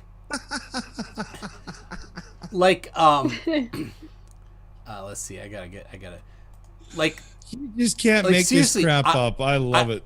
I work in computer security. So yeah, all of the most successful scam emails, I've seen all of them. Yeah. So, but yeah, I don't do that. I have June, zero interest in that. I met you before I even did a video ever, back when I was just doing the songs on Canadian Thomas channel, right? Yeah. And you know, when somebody comes at somebody like yourself with the actual technical knowledge behind it, with grandiose, you know, delusions of grandeur, because it's pretty funny. Like, it must really make you giggle in the background, because if you had have wanted to, you would have been in there so easy. It's not funny. Yeah. It's not what I do. It's the opposite of what I do, right? So I would never do that. Yeah. No, but your personality, you're not the kind of person to ever do that to somebody, even if they are a moron. You're just not going to do it. That's why it's so funny. So, all right, let's see. I'm getting everybody lined up here almost. There we go. What I'm going to do is, because Vishanti's just the Valkyrie there in the corner, I'll it's Wonder Woman. Yeah. Wonder Woman Valkyrie. I love the 70s Wonder Woman song from the TV show. I actually do have a Valkyrie costume from the new Thor movie, so, but I'm not gonna put that on at Tasting. Yeah. All right. So let's see. So Tune, if you can get this guy on, how about Vishanti calls the fallacies and I will do the timing and the stepping. I'll do that part of moderation, right? And between the two of us, we'll have a, we'll have a foothold on this. And you can do the classic, the sentence remarks and just be yourself and it will be glorious. All right. And every once in a while, Brainy can pop in with something about air conditioning. Yell. He's color commentator. Think of it like a football game, right? Beaver's the color commentator. He comes in mid-round.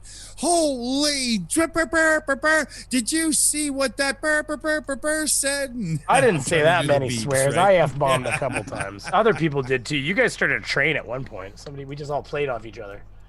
Oh, I'm trying my best here, and I think I'm doing pretty well. Tune runs a pretty tight ship. It's good. He's got a good and thing we've going completely sank it.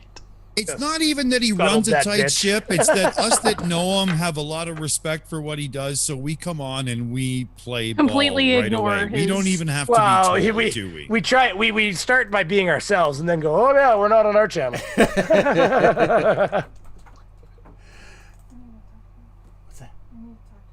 Okay. Mark and I are gonna have a debate on my Discord you guys, though, right? Mark, you guys you talk. gotta come by you and guys talk for a little bit. I gotta step out for a second. All right. Mark, you're gonna Talk come by amongst and yourselves. you're gonna school me on refrigeration. Listen, I know how to do subheat and subcooling. I'm gonna tell you right now, none of the techs here bother on a small system.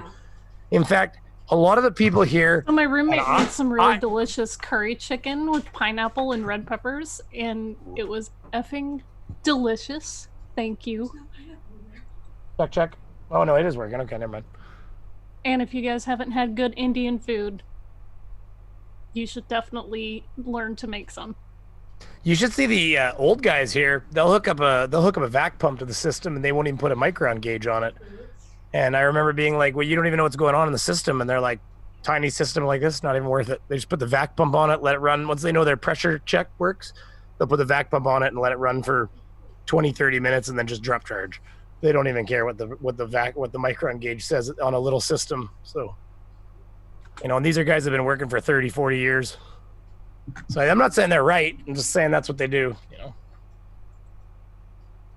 Yeah, and you learn from them is the problem. Vishanti, what do you got going on? Chilling out in Twin Peaks. Chilling out in Twin Peaks? What? Oh my god. Oh, neat. Oh, I like it. What's I could also take myself to the Black Lodge. There's only one thing you can say to that. I agree. Actually, Had 3 let me seasons in go Winnipeg. Put myself in the Black Lodge because that's creepy and I like it. Pretty sure you're hitting on more than one logical. Mark, we gotta talk on Discord. There you go. And what do you think, Vishanti, when it comes to avatars? Is Steaming Cup a reason not literally God of the entire universe? He did really well. I'm super, super pleased. He's amazing. He leads our team when it comes to that kind of stuff. And, we just bow to his greatness, Oh, yeah. I don't have service calls tomorrow, so I'm going to be sitting right here on the editor first thing in the morning. I gotta finish the collab I'm working on with Team and FTFE, and then I gotta work on my own video because my channel has not had enough content and it needs content. Beaver. But I'm feeling energetic finally. I'm not sick anymore. Beaver, did you talk to FTFE today at all? I did a bit, yeah.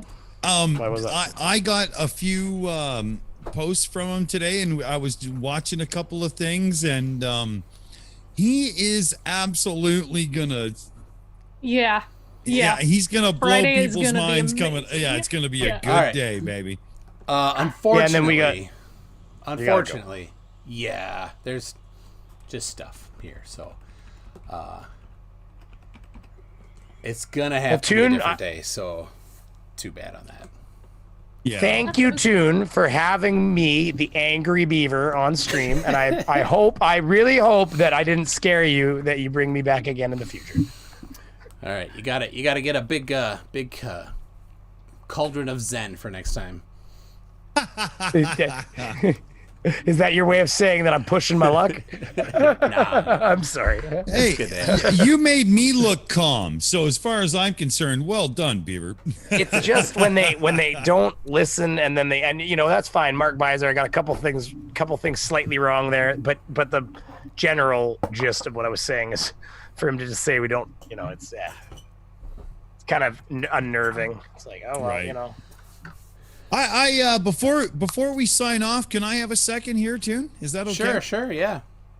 I want to say, when I first found Flat Earth and stuff, MC Toon was one of the first creators that I found that instead of, entertaining me with like obvious gags and laughs and stuff, they were real subtle, like Monty Python style and layered in with some really good stuff. And I was like seriously hooked right away. And I really clicked with the guy. I thought a lot of him. And to see him at 5K now, and honestly, your math is terrible because you're at like 5.67. So, I know. Really, you could have done better. The title is not very good. But I actually think you're criminally undersubbed and underappreciated because your approach to this is the way everybody should be doing it. And that means I'm putting myself under and looking up onto the pedestal, but it's true. I love what you do for the community. You are one of the biggest assets we have. Please never change. Stay MC Toon. Love it. Thank you very much, Dick. Yeah. Yes. Let's see. Sorry.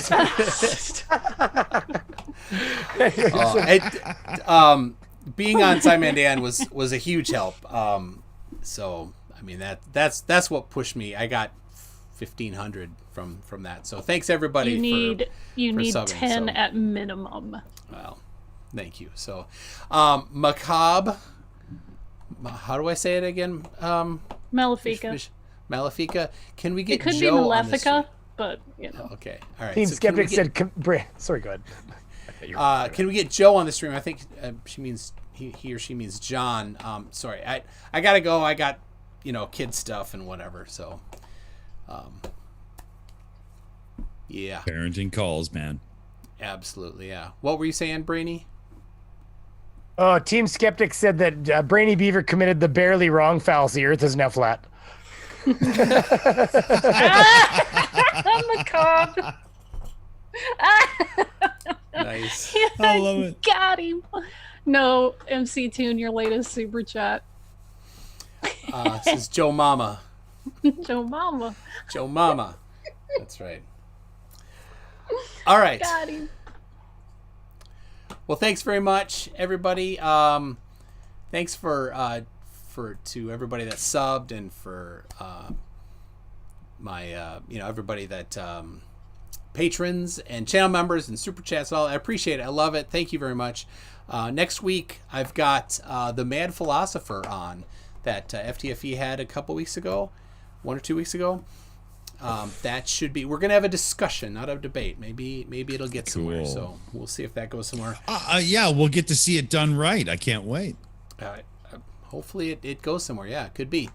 I do have a video on a flat earther that almost did math, but didn't. So working on that. So all right, everybody. Thanks a lot, and we'll catch you next time. Bye. Congratulations. Bye. Thanks for having me. Congrats on 5K. Yeah, it's amazing. Don't buy my mixtape. Oh, we're off. Okay, we're off.